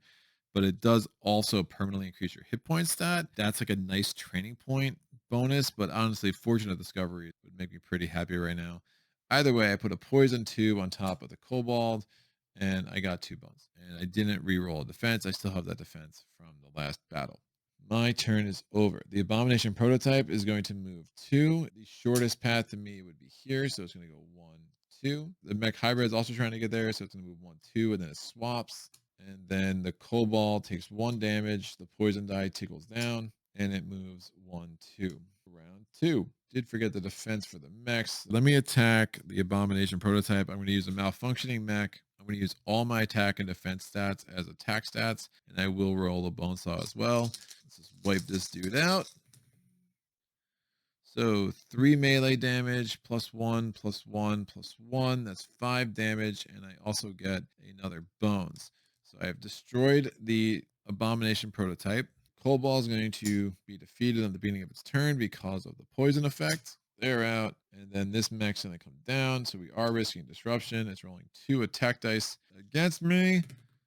It does not bones. It rolls 2 damage. This comes out. We go to round 3. Malfunctioning mech came back because I did damage to a mech. I'm going to keep malfunctioning mech again. I'm rolling 3 attack dice. That's risky. No, there's no need to do that. I'm going to roll 3 attack dice on the defense die like normal. Kind of gunning for some bones here. If we go to fatigue, it's not the worst. I should be able to wipe it out pretty quick. 3 attack dice. I get another bones, and I do 4 damage. 2 damage takes off the shield. It's down to 1 health. have a chance at Fortunate Discovery. My Fortunate Discoveries are Poison Dart or Liquid Life. I'm definitely more of a Poison Dart guy. Liquid Life. Honestly, if you use Liquid Life, you're probably in bad shape in that battle anyway, true solo. But I won't use the bones just yet. Just in case I roll 2 more bones, then I might just go ahead and take the extra health stat. The mech hybrid is going to attack me with 2 dice. Oh, it would have swapped last turn too, by the way. It doesn't have any self-repair. It does not roll a bones. It does do 3 damage. Aggressive little bugger. We go to round 4. Let me just take it out. I'm going to roll 3 attack dice, 1 defense die. I just need 1 damage. I did get a 5th bones. I'm going to use 4 bones to get a Fortunate Discovery. I'm going to get my Poison Dart, 1 shield that I can put in my locked slot. Then I will go ahead and defeat the mech hybrid. You are out. Out, I say. My individual recovery options, I'm going to heal, so I'll just take those 3 hit points back now. I think I forgot to heal myself at the beginning of my turn. It doesn't matter. I'm healing to full anyway. But yeah, I'm pretty sure I keep forgetting to do that the last couple of battles. So hopefully I will get that back in my memory. I'm going to go ahead and get my rewards. So I get another progress point. We're up to 6, 1 away from being able to attack this sucker, and 2 training points.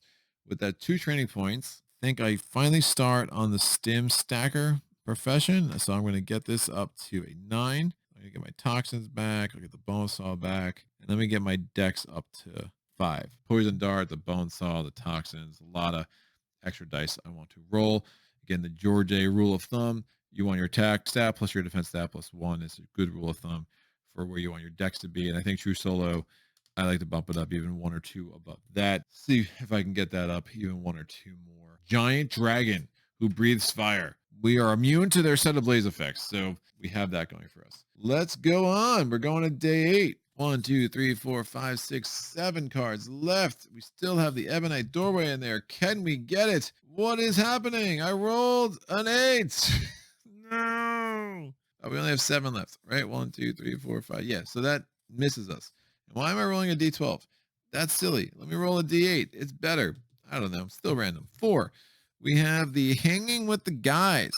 It is hard to opt out of game night when you're hanging upside down and a pair of kobolds are forcing you to either play with them or pick an appendage for their supper. The other small problem is that the game in question entails dangling by my ankles as I fight to the death with 2 foul-mouthed Molnar traders strung up next to me. The outcome doubles as the game's name, the loser's lunch. The whole situation feels strangely familiar for some reason. If these jerks would only cooperate, we might turn the tables on our captors. Otherwise, I guess we'll see how much damage I can do before the blood to my head knocks me out. Man, if I lose this loot, I'm going to be so pissed. Oh, I can give them my dragon scales. Oh, and it's so clever because I'm upside down. Yikes. On the one side, offer the Molnar's incentive. The Molnar quickly formulate a plan. Your part in it is loosing the bindings. I could try to solve a 4T 2F 3L lock in 3 lock-picking attempts or fewer, or I have to choose the other option. But if I have a dragon scale, I can give it to the Molnar and shuffle the special encounter Molnar Adventuring Guide into your encounter deck. Otherwise, shuffle special encounter a mountain out of a molehill. Basically, if I try this and I fail, then I can try to do this. That's a battle. Place the Gearloc in lane 1. And the first 2 baddies of the battle queue in adjacent positions. Remove other baddies from the battle queue. Gearloc cannot move, use dice, or lose loot until 3 decks is spent. All at once over multiple rounds. Use D6 to track. Do not want to lose the dragon scales. Yeah, let's try to avoid the battle. I mean, I have 5 decks. Battle is another training point. So if I do the second one, I have to spend my first 3 decks, but I could roll my attack dice. I just can't use my skill dice, and I can't use my loot. So it means I wouldn't be able to put defense dice there. I wouldn't be able to use malfunctioning mech or jungle spear. Yeah, if I solved a lock, it's meant to be. So let me roll. Did I get a 4T? I did not. So my first attempt was a failure. Second attempt at a 4T. Nope, I failed again. Third attempt at a 4T. I can re-roll 1 die. Well, I need to make the T die count. So I need a 3T and a +1. I get to re-roll a die, 3T and a +1. Well, I got the 4T, but I can't do the lock. So that was a giant waste of time. Place Gearloc in any lane 1 position. So I'm going to put it there because I can. We're going to Place the first 2 baddies from the battle queue on adjacent positions, and then remove other battle queues from the game. That's weird. So I'm setting the battle queue. It's going to be 5 and 3 ones, and then 2 of them are just going to be removed from the game. Removed, so I assume they just go on the bottom of the 1 stack instead of being defeated baddie stack because they were not defeated. We put them in adjacent positions. I'll put this 5 here. Yikes, the Dragon Grounder. And of course, he's got weakened 2, which is really bad. Okay, not good. Dragon Grounder is not who I wanted to see. Think I'm dead. I think I'm dead. I think I'm dead. Fortunately, I have that 1 defense die coming in. Dragon Grounder has any die of a 5. If I ever wanted to roll a 5, it is now. I rolled a 4. It's like almost the 5 I wanted. Round 1. And the 1-point baddie is Minkin Monkey. And it goes into the adjacent position, but who cares? It is ranged. 3 health. I am going to not survive this. Man, that weaken. I think I would have been able to pull it off in that weaken. Minkin Monkey has a 4. Grounder going to do grounding things. The grounder's rolling 3 attack dice, 2 defense dice. It does 3 damage. That comes off 2 damage. Heal 1, 1 shield. I get weakened 2, and that's what makes this super impossible. I got some ideas. We'll see. It's going to be expensive if it doesn't work out from a loot expenditure. The weaken gets me now from 5 decks down to 3. I'm going to spend my first 3 decks to eliminate the restriction from the scenario. I'm down at 0 decks. Now that I have spent those 3 decks, now I can use my loot. I'm going to increase my decks by 2. I'm not going to damage a mech, so that's just going to go away. So I have 2 decks left. I'm going to roll Toxins and an attack die against the Minkin Monkey. 2 damage and a double bones. Not going to keep the bones, but I am going to use the Jungle Spear, and I can use that at any time on my turn. I'm going to roll 2 attack dice against the monkey. I did 2 damage. Jungle Spear is out, but the monkey's dead. Now I feel a wee bit better. It's going to give me some more options now that there's only me and this dragon. Dragon's about to wallop me pretty hard once again. We'll see how this goes. We go to round 2. Dragon's rolling 3 attack dice and 1 defend die. It gets 3 damage. Bones is on the defense again. I'm weakened 2 again. 3 damage comes off. Heal 1 before I forget. So I have 3 health because I went from 5 down to 2 plus 1. And the weaken 2 effect. So my dex is now 3. I'm going to use those 3 decks to just move. We go to round 3. The dragon's like, where are you going, Gearloc? It moves 2. It's going to roll 1 defense die. It boneses. It just loves bonesing on its defense die. I heal 1. I have full dex now. I'm going to move 1, 2, 3, 4 and roll a defense die. We get 1 shield. We go to round 4. The dragon's getting annoyed. He comes here. I heal 1. I'm up to 5. Oh, and the dragon rolls another defense die. It gets another shield finally. I'm going to move. Since I did not use the result of the toxin die against the monkey, it's nice that I have it back. So I have 4 decks left because I moved 1. I'm going to roll the bone saw, the toxins. Oh, I could put this in the locked. Another defense die and an attack die. Dragon Scales allow me to put that there again. 4 dice. Make the toxins die count. All right, good. So I bones out on the shield, so that stinks. But I did 2 melee damage with that. That's enough to wipe out the shield. 1 more attack here, and then I get a poison 2 effect on the grounder. We go to round 5. Grounder loses 2 health because of the poison. Poison die ticks down to poison 1. Grounder is going to roll 3 attack dice and 2 defense dice. It does 4 damage and gets 3 shield. I am also weakened. The dex of 3. 4 damage. I get a shield that comes out. I lose 3 health, but then I heal 1. So I go from 5 down to 2, and then I'm going to heal 1 on my turn, so I'm back up to 3. The poison's going to knock this down to 3. Fatigue's going to knock it down to 2. Those shields are pretty nasty. With my 3 decks, I'm going to roll med kit, fast hands. I'm scared to roll the stim kit because the one side gives me 1 true damage, and I think that's just more of a risk than it's worth. And I'll roll 1 defense die. All right, heal 6, fully healed. I rolled another bones. Actually not terrible because I can potentially needle jab this sucker next turn, but he's rolling 3 attack dice. I have no defense, so if he rolls a 2-2-1, it's going to be game over because I'm about to lose 1 because of fatigue. Speaking of fatigue, we go to fatigue rounds. The grounder loses 1 health. I lose a health. Grounder's rolling just the 3 attack dice. Do not roll 5 damage on me, you sucker. Only 1 damage. Woo! Clean living, kids. I'm going to heal that 1 at the beginning of my turn. I just want 1 bones. The Grounder also lost another health because of the poison. This die comes off. I am going to attack with 3 attack dice, and I'm going to roll 1 defense die. I just checked the video. I actually forgot to put that bones there. So yeah, 1 bones. I do a needle jab, and we just end it this way.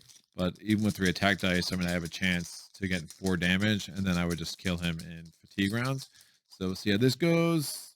Oh, not the roll of dreams, but did not get the bones I wanted. So I think we just play this safe, make sure I survive. I have the 2 shield here. I'm going to use my backup plan to heal 1, so I'm back up to 6. Fine, and then I do 3 damage so I can remove all shields. Wait, I was weakened. I should have only rolled 3, so I would just leave 1 shield because I would have rolled a defense die, hoped for a bones. So we go to fatigue. That comes out. That comes out. Grounder's rolling 1 defense die and 3 attack die. I'm weakened 2 again. Does 4 damage. My 2 shield comes off. More here. Shield. My turn. I'm just going to roll 3 attack dice. The Grounder's going to die at the beginning of the next round because we're in fatigue. I did 3 damage, so now its shield comes off. I heal the health too.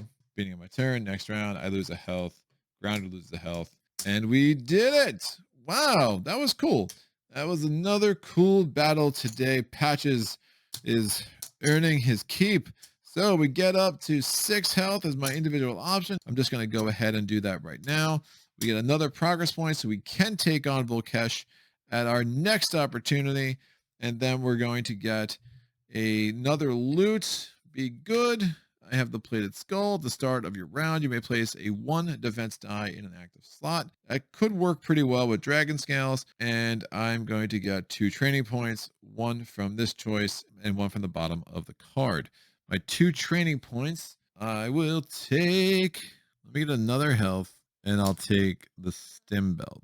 Toxin comes back, bone saw comes back, fast hands comes back, and the med kit comes back. We're going to day 9. We have 1, 2, 3, 4, 5, 6 cards left, including 1 tyrant encounter and the ebonite doorway.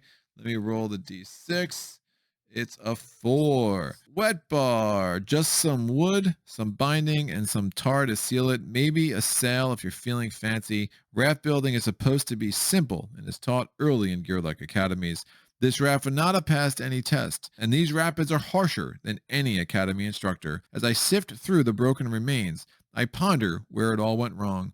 I can't afford to make the same mistakes, but I don't have time to analyze my original design. Here at the pier, I can battle on land. We can do baddie points, including 1 mech.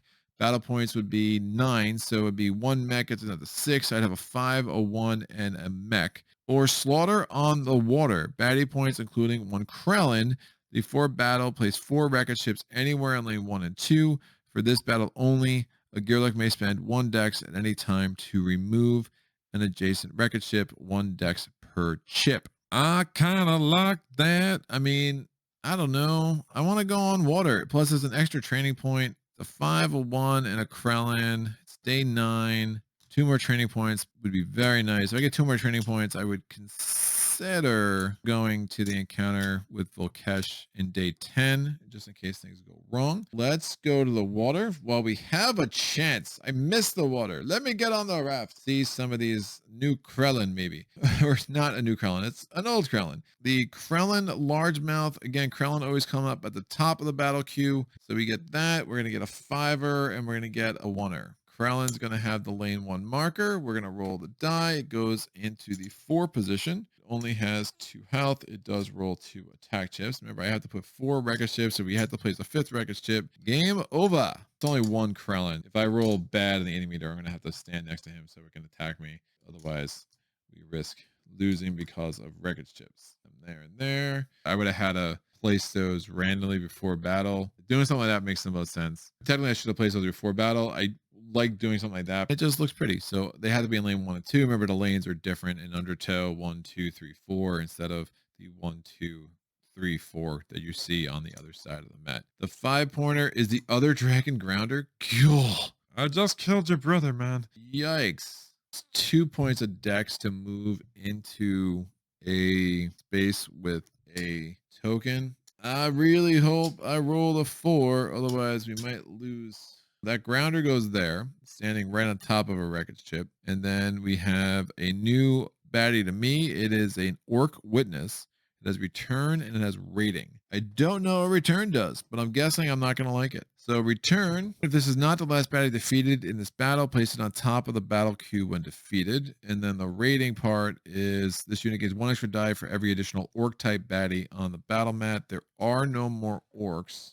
This has the lane 3 chip and has 4 health. Oh, it's a ranged. Oh, it only rolls 1 die, but that's still silly. It's going to be in the range position in lane 3. All over here. I'm going to roll my any die. Please be a 4 or a 5. Ugh. Bad. Shoot. All right, the round marker comes here. Work is here. Remember, these guys can't do wreckage. Only the Krellin risks doing the wreckage. Problem is the Krellin's going to go before me. So I have to stand here, which is just absolutely absurd. Ooh. But the wreckage is where I put it. I'm not going to be able to have the extra decks to get away like I did last battle. So there's a lot of really unfortunate things about how this played out. So at the start of the round, though, I am going to use my plated skull that has 3 uses. I'm going to use 1, and I can put a 1 defense die in an active slot. The dragon grounder is going to go. He's rolling 3 attack dice, 2 defense dice, and I'm going to be weakened again. So that's awesome. Yay, weakened. So great. Please be bad. Nice. So it's only 2 damage. The 1 defense comes out. I get 1 damage. And then it bones, but gets 2 defense. The Krellin is adjacent to me, so it is going to attack instead of doing the submerge nonsense. Rolling 2 attack dice.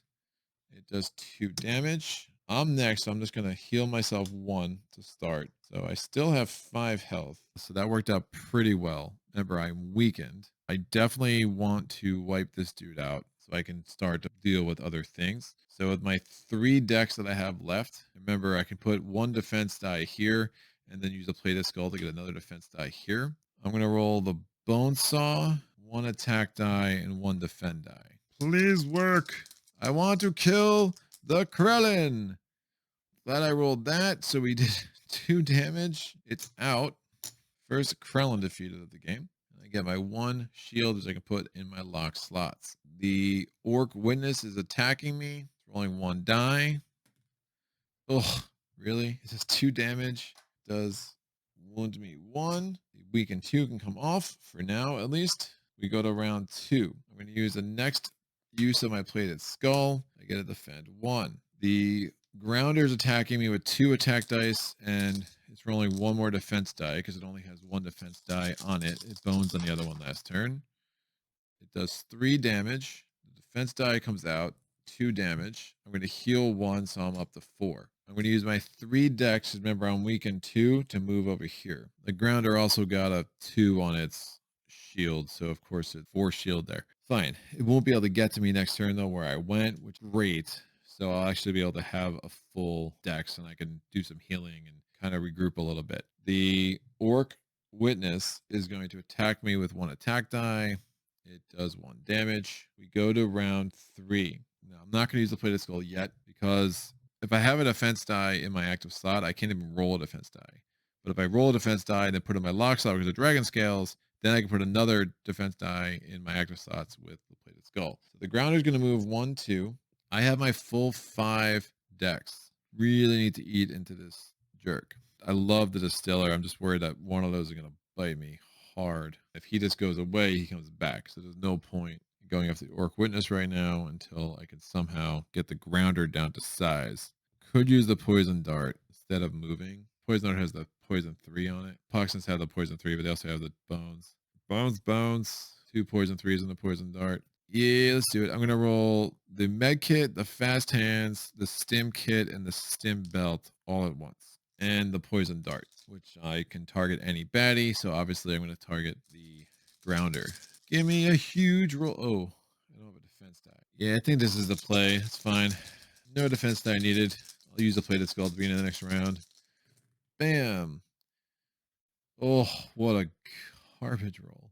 That's a really bad roll. This goes here inactive. I have 2 buff HP. I'm going to use the poison dart. We get a poison 2 effect on the grounder. And then I have bones. Take the bones from the fast hands. I get the heal 2. At the beginning of my turn, I already healed 1 more too.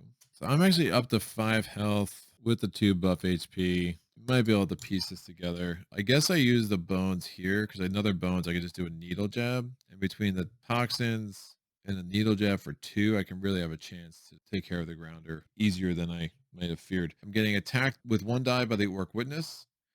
It does 1 damage. I have no shield, but I have the buff HP. We go to round 4. I'm going to get rid of the plated skull, and I'm going to get a defense die. The grounder is going to go. It takes 2 true damage at the start of its turn because of the poison effect. Oh, this wreckage chip goes back here. Grounder's down to 5 hit points. 4 friggin' shield. The defense die tickles down to a 1. The grounder moves. It's rolling 3 attack dice.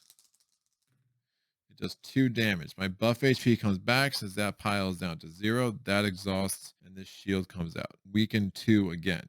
Beginning of my turn, I heal up a hit point. So I'm at 6 health. I gotta kill the grounder with poison. Let me get this dude reduced to size a little bit, just make him easier to kill in the fatigue rounds. And maybe I can roll some bones in the process. I'm going to roll 3 attack dice and a defense die against the Orc Witness. I will not roll the toxins die. I'm going to save that for the grounder.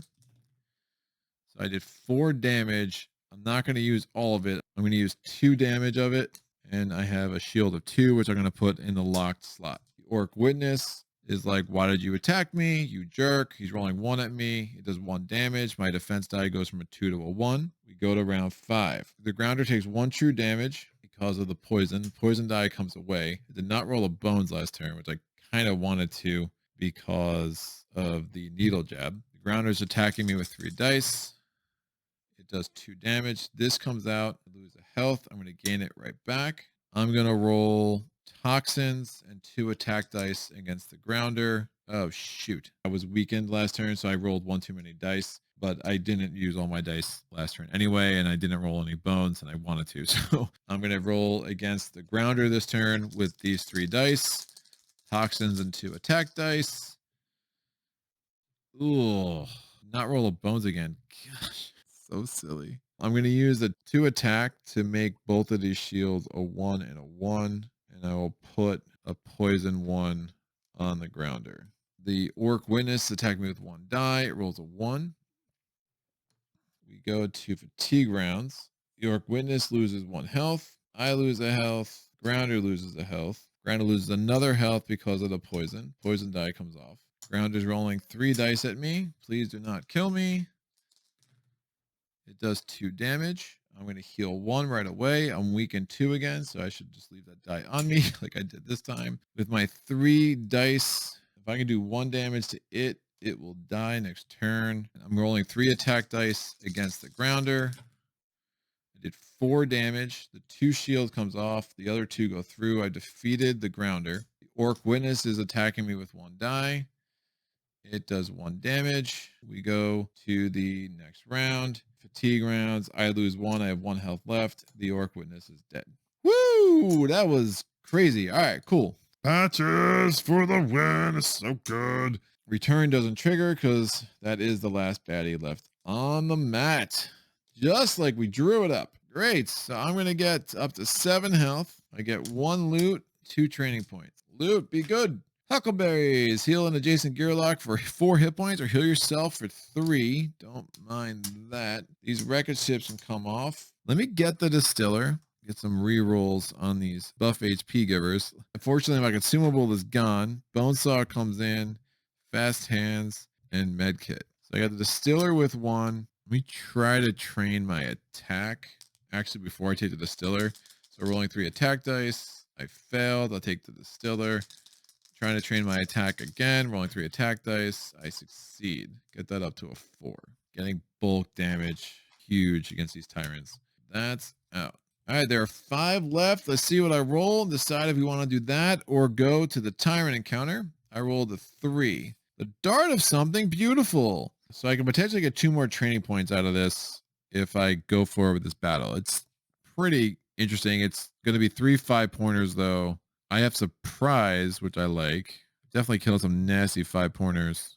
Trying to figure out what I'm going to use those training points on. I mean, another health and another dex I think would be ideal. Let's make this happen. We're going to do one more battle, and then we have to face Vol'Kesh on day 11. So I can take this die away because we definitely have enough progress points to go against Vol'Kesh. We have 2 5-pointers and another 5-pointer. So let me read this. I forgot to read the flavor text, and it's more story time with Greg. How can that be a bad thing? So the dart of something beautiful.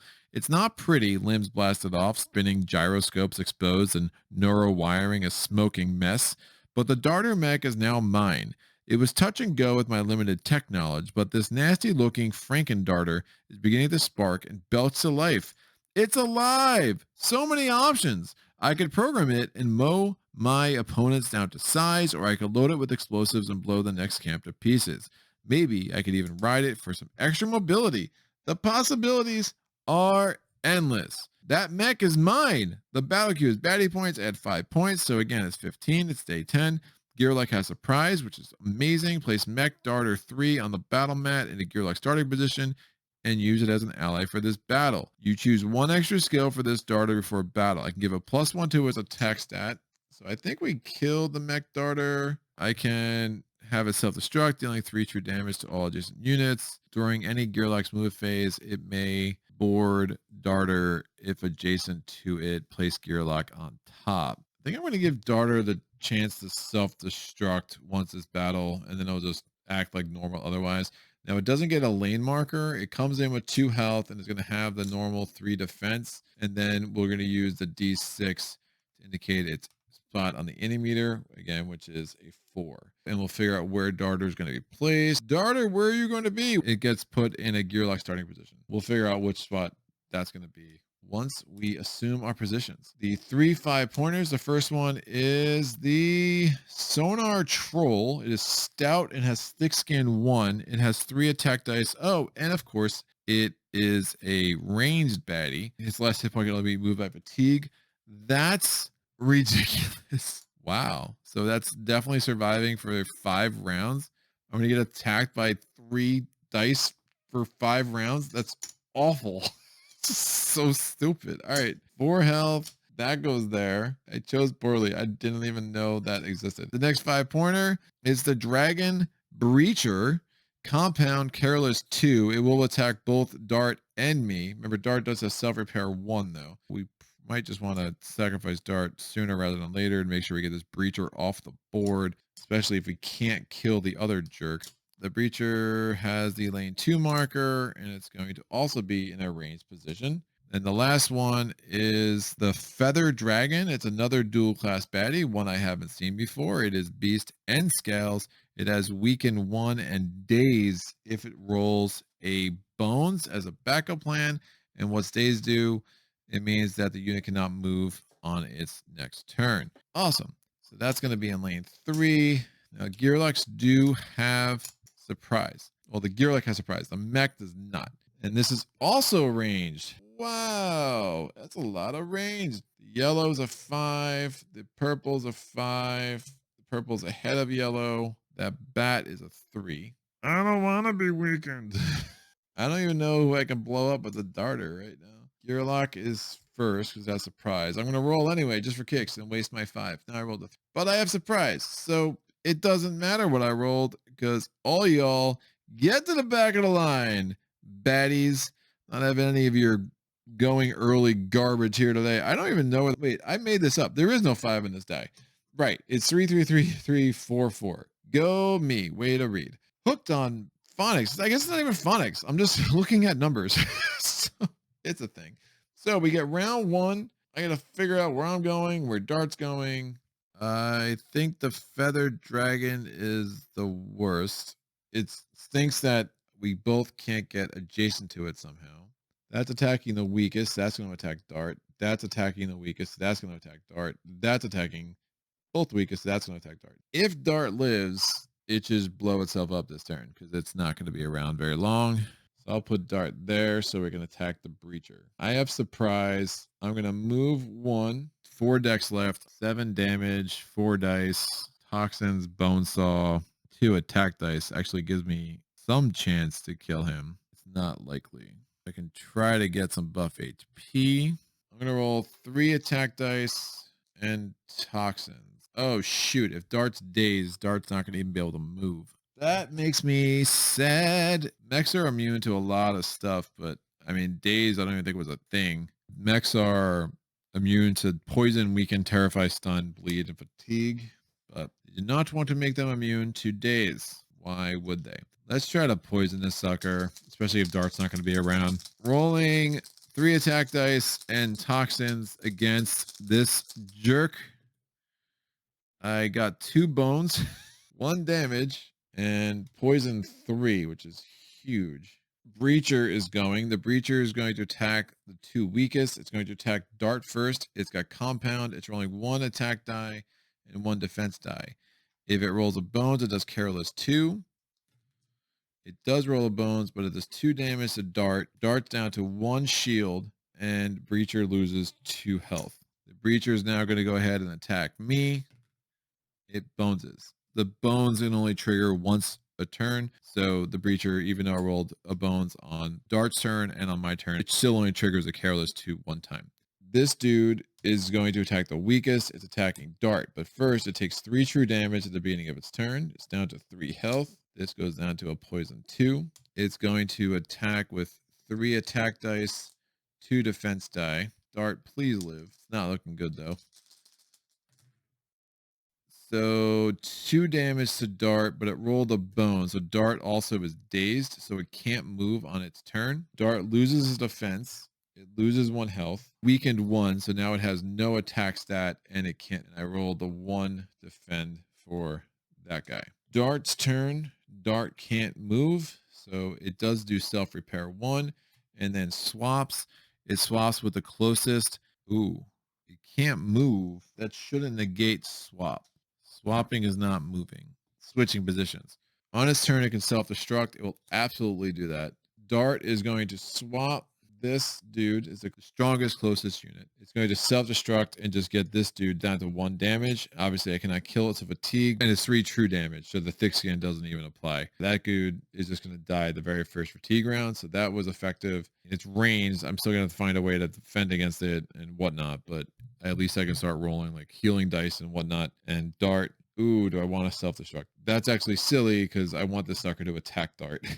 Never mind, Dart. I'm making you a sacrificial Dart, and we're not even going to use your self-destruct. This dude is rolling 3 dice against you, and you're probably not going to be long for this world, Dart. Yep, Dart is out, but at least I did not get that 4 damage on myself. Round 2. This dude's definitely just going to die on its next turn. This guy's going to start rolling multiple dice. I think I'd try to kill this dude with the bone saw. I would get attacked with 6 dice, though. I do have 7 health. I think I try to get 1 more damage on this dude. He only has a shield of 1, so if I get 2 damage on him, he dies on his turn. Then I can start dealing with healing and stuff, and I can at least get a shield up. So I have 5 decks, because it was Dart that was weakened, not me. I'm going to roll 3 attack dice, defend die, and I'm going to roll the Distiller. So I get 2 defense. I can put that in a lock slot. I did 3 damage, so the shield comes down. We get this dude down to 1 health. He will die because of the poison. Did not roll any bones. Now I did roll the Distiller, so I put this in my lock slot. When I roll either the stim belt or the stim kit, I have 2 rerolls. Now if I only use 1 reroll, this still exhausts. It's not like a counter. It's like literally as soon as I use it, it does exhaust. It'll give me a chance to reroll one of these dice twice if I need to make sure I get a good result. We now go to the Dragon Breacher's turn. The Dragon Breacher is going to roll its 1 attack die and a defense die against me. Again, remember it bones on its defense die last time. Oh, and it's compound, so it's actually rolling 2 attack dice this turn. Not bones. It gets 2 defense. It does 2 damage to me, so my shield 2 comes out. This dude dies from the poison, so bye-bye, Feathered Dragon. Nice to know you. I mean, not that nice, but, you know, could have been worse. Could have been worse, for sure. This dude is just attacking me with 3 attack dice, which is crazy. Crazy for a stout baddie. So it does 3 damage. I'm down to 4. We go to round 3. I heal 1, so I get up to 5. I'm going to move 2, and I'm going to roll my stim kit, 1 attack dice, and the bone saw against the breacher. Only 3 dice. Oh, even a bones. I could do the needle jab. Oh, Good thing I have the distiller. I'm going to have to use the distiller. I can re-roll this twice. I did the bad side again. If I do it 3 times in a row, I did it. Yay, distiller. That's why I love the distiller. So I get 4 buff HP. This goes in my active slot. And I get to do 2 damage to the breacher, which just takes off its shield, which at least will give it more of a chance to roll the bones. At least I'm next to it, so I'll have an easier time killing it because I won't have to spend any dex on movement next turn. Breacher is rolling 3 dice because they're compound, so 3 attack dice, and then the 1 defense die. Please bones. Ooh, it bones all 3 attack dice, does 2 true damage to itself, and gets a defend die. What a sick roll that was. It's great. What's this dude again? The sonar troll is rolling 3 attack dice against me. It rolls 2 bones and 1 damage. So I have 3 buff HP left. That was a ridiculous sequence of rolls for them. I'm going to heal 1. I get up to 6 health. I'm attacking the breacher with 4 attack dice. And I'm going to roll a defense die. I roll 3 damage and a bones. That will go on my backup plan. I get 1 shield, which I can put in my lock slot. And the breacher is out. Defeated baddie stack for the 5 pointers. Sonar trolls rolling 3 attack dice. It takes out my shield. It takes out 2 of my buff HP. 1 left there. We go to round 5. Heal 1, so I get back to full health. I have 4 decks left. Well, I have needle jab. I do want to get the fortune of discovery. I'm just going to roll 4 attack dice. Because again, it has the thick skin. Ooh, I rolled 3 bones. I do 1 damage. It doesn't even get through the thick skin. I could needle jab it. Yeah, it makes sense. Let me needle jab it plus the 1. So that's 3 damage total for the turn. Thick skin reduces 1. And I get 2 damage through. Remember, it can only die from fatigue. So it's going to die in 2 rounds. These will move over. Yeah, I could have done mine A+1 and got the extra health stat. The sonar troll is going to attack me with 3 dice. It does 5 freaking damage. All right. Well, that comes out. That comes out. 4 damage gets through. I'm down to 3. We go to fatigue rounds. We both lose 1. I'm going to heal mine right back, so I won't even bother taking it off. So it has to get defeated from fatigue. That's its thing. So I'm going to roll a med kit, fast hands, and a defense die, and I'll roll 2 attack dice just to try to get some bones. Bones, please. I did get the 1 bones. I healed 2, 1 defense die, 2 damage, which doesn't matter. I'm going to get my fortunate discovery, get my poison dart for the battle with Vol'Kesh. Coming back into my life, poison start. Keep bonesing on my fast hands. It's kind of gross. The sonar troll attacks me with 3 dice. Don't roll a 5 again, please. All right, 1 bones. This shield comes out, 1 damage. And then fatigue rounds. We circumvent stout and wipe out the sonar troll. All right. Patches is cruising. All right, we get a loot, a hunting net. Really bad timing for that. It's going to be completely useless for this thing. So hunting net, you could take a baddie out of play, but you have to kill it before you get to the tyrant battle. So obviously that's not going to matter. I could trade for better loot if I wanted to. I don't. I want to heal up to my full health of 7. I'm going to spend my last 2 training points on a health to get me up to 8 and a dex to get me up to 6, especially since I have an attack stat of 4. So this is it. I'm not even going to look at a thing. We have to take on Vol'Kesh. Yeah, we do. Let's do this, suckers. So flip it over. The tyrant battle is the Ashen Summit.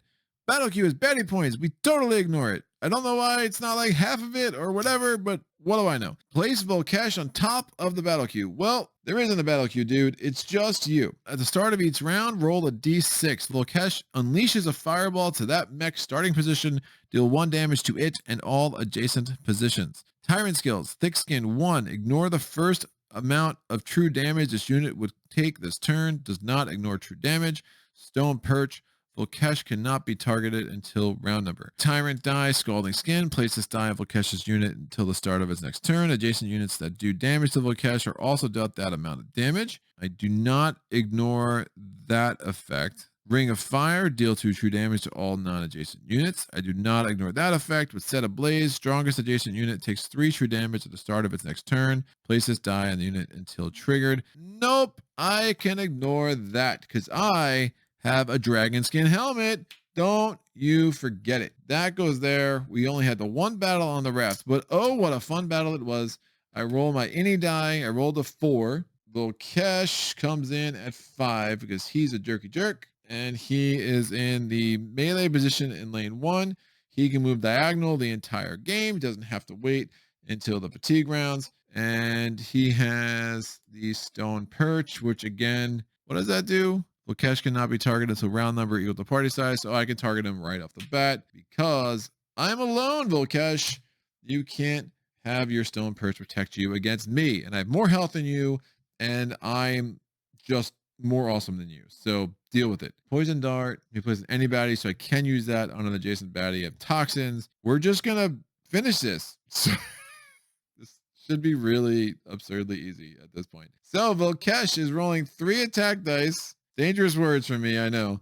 He's rolling 2 defense dice and rolling his tyrant die, or her tyrant die. I'm sorry to misgender you, you ugly, crazy dragon. It's rolling that. Bam. Oh, I think that's the effect I ignore. Is it? Is it? Is it? Nope, it's not. So place this on Vol'Kesh until the start of his next turn. Adjacent usage of damage of Vol'Kesh are also dealt that amount of damage back. Oh, that could be bad. That goes on Vol'Kesh. Vol'Kesh now has 2 shield. It boneses. It doesn't trigger anything. It does do 3 damage to me, and I am down to 4. Oh, wait. I had 8, so I'm down to 5. I'm going to heal 1, so I'm down to 6. I did not want to roll that for its tyrant die. My understanding of the rule with Scalding Skin is that it works kind of like Lashback, that if I don't actually deal damage to Vol'Kesh, the Scalding Skin won't trigger. For every hit point I take off Vol'Kesh, I will have to take 1 hit point off of me. That's obviously not a fantastic situation. I have 6 decks. I'm going to roll the Distiller, Poison Dart, 3 attack dice, a defense die. My attack stats at the 4, but I'm only going to roll 3. Let me get the poison on him and at least take his shields down. Although they're only 1s. I'm really just rolling these for bones, I think. And then there's 6 skin too. I just don't want to take that much damage back this early. And I can just set up some healing and whatnot. So, Poison Dart 1, not using that. The Stiller gives me 1 reroll. I did get 3 bones, however. That could come in handy for a needle jab. One thing I could have done instead of the Poison Dart last turn is gotten the E-cells. That might have made a little more sense, although I just kind of like Poison Dart. If I got the E-cells, basically what happens with the E-cells is I roll it when I get it and it becomes a counter. And then if I ever did my overcharge, but it does take 5 bones too, I'm still got a ways to go to get there. Then I could do 4 true damage to a baddie. E-cells to me are always secondary to Poison Dart. Kind of second guessing that a little bit right now because I could have just taken them last turn, but I think Poison Dart's still going to be more effective. But not a Poison Dart 1. Not what I wanted to roll. So I'm not applying any damage to Vol'Kesh. Let's leave it with its 2 measly shield. I did not roll any defense, but I still have 6 health. I can get some buff HP next turn. I did get the Distiller in play. We go to round 2. Vol'Kesh is not going to roll any defense dice, but he's going to re-roll his tyrant die and roll 3 attack dice. And it rolls. Oh, it gave itself the same stupid thing, and it's doing 4 damage. I'm only going to take 3 of it. So I'm at 3 health. I have the Huckleberries. I'm going to heal myself for 3 on my turn. Definitely still do not want to attack Vol'Kesh. Let me re-roll the Poison Dart. Let me try to get some buff HP out. I'm going to roll the Stim Belt and the Stim Kit. I'm going to roll a defense die, and I'll roll 2 attack dice. Well, I get...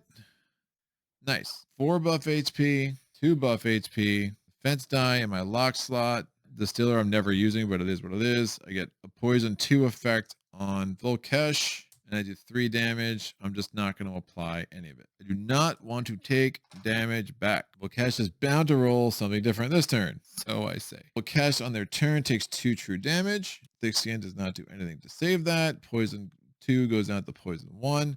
Vol'Kesh is rolling 3 attack dice at me, re-rolling its tyrant die. Stop rolling that same stupid thing, please. All right, Ring of Fire. It deals 2 true damage to all non-adjacent units. I am adjacent. It does 5 damage, so my 1 shield comes out, and I'm just going to take all 4 of this buff HP out. That die exhausts. On my turn, I heal 1. I am up to 7 health, and now I'm going in for the big attack. I have 6 decks. I'm rolling 4 attack dice, the Bone Saw, and a defense die. And I have this needle jab. We'll probably get a bunch of damage on Vol'Kesh this turn. Maybe finish it now. Oh, 3 damage from Bonesaw, +2, +1. I'm going to add these 2 bones. Going to get the needle jab in there as well. So that's 2 more damage from the needle jab. Then that's true damage. Vol'Kesh like doesn't trigger with thick skin. However, I'm giving non-true damage as well. So I'll just add all the damage together. So it's 3 + 2 + 1 + 2. So 8 damage -1 from thick skin. And then we have these 2 shields come out. Ultimately, I did 5 damage to Vol'Kesh. Is it dead? Yeah, it's dead because the poison got it down to 5 at the beginning of its turn. That's what I'm talking about. Woo! Don't show off. Just do exactly what you need to do, Patches. And Patches is just chilling with some buff HP. It's still got its toxins. It's got its med kit. It's got its fast hands. Although that just bones the entire thing.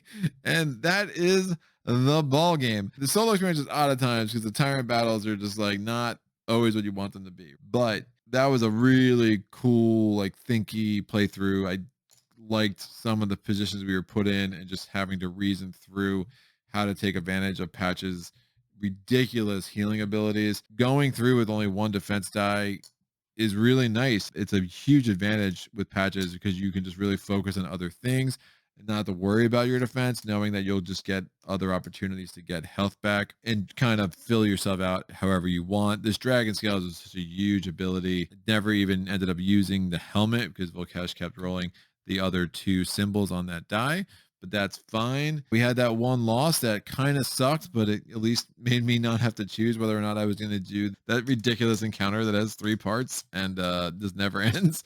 So not that upset about that. Really glad to get Patches, get him into the world of Undertow, get him out of the base game. And next up, well, you know who's next on my Gearloc list. Tantrum needs to get back on the channel, especially after he lost in epic fashion to Gendrix. I think we're going to take Tantrum live against Duster before she saw the light and became a force for good. Duster, you know, was a thing who was up to no good in the Daelore neighborhood. So we're going to go wipe her out with Tantrum, hopefully. I think that'll be a super fun playthrough. And again, we'll just do that live on one of my live playthrough Wednesdays. So you can check out my schedule to see when that's coming up. For those of you who don't know, you can find my schedule on my Patreon page. About a week before every month, I put out a schedule for the month to come so you can see what's coming up in Solo Playthroughs Land and make sure you see everything that you want to see in these parts. It's going to be more of the same. Too Many Bones, Cloudspire, Maid's Night, Spirit Island. I'm going to be cycling in a lot of new games this year. Excited to learn them, feature them. It should be a really good time. So definitely make sure you check out that schedule. Questions, comments, epiphanies, please put them in the comment section below. And thanks again to Chip Theory Games and Josh Wiglis and Josh and Adam Carlson for being gracious enough to provide me with a review copy of Splice and Dice. It was pretty cool seeing some of these baddies for the first time on the channel. I kid you not, I had not played with any of those baddies with the green ridge or any of the dual class baddies until this very playthrough. I do like how they seem to already fill out this game a lot, and it was nice never having to shuffle the mechs and going through the same 5 mechs 2-3 times. It was just nice to say, nope, 9 mechs were good. That's enough for a solo game for sure.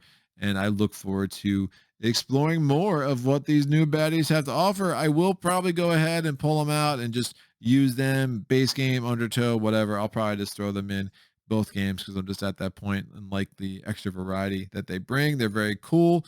Some very, very tricky keywords that I'm sure will be way more annoying when I'm not playing as the super healer himself. That one stout baddie that's guaranteed to roll 3 dice every turn. Like, are you kidding me? It's like, I gotta survive 5 rounds of this and I have 1 defense die. All the Gearlocs would have some way of dealing with that. You'd have to do something like a Cobalt stuff with Tantrum, or you'd have to make yourself untargetable as Duster. I mean, there's definitely ways you can do it, but woo, that's an interesting challenge for sure. Maybe some Orcish Ale as our boy Pickett, right?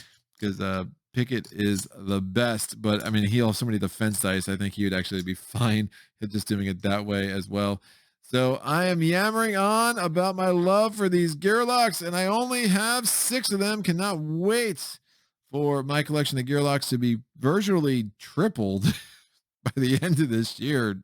I think if my math is right, I don't know. I got a ton of them coming with this Hopamakas Victorium Kickstarter. along with the rest of all the Too Many Bones goodness.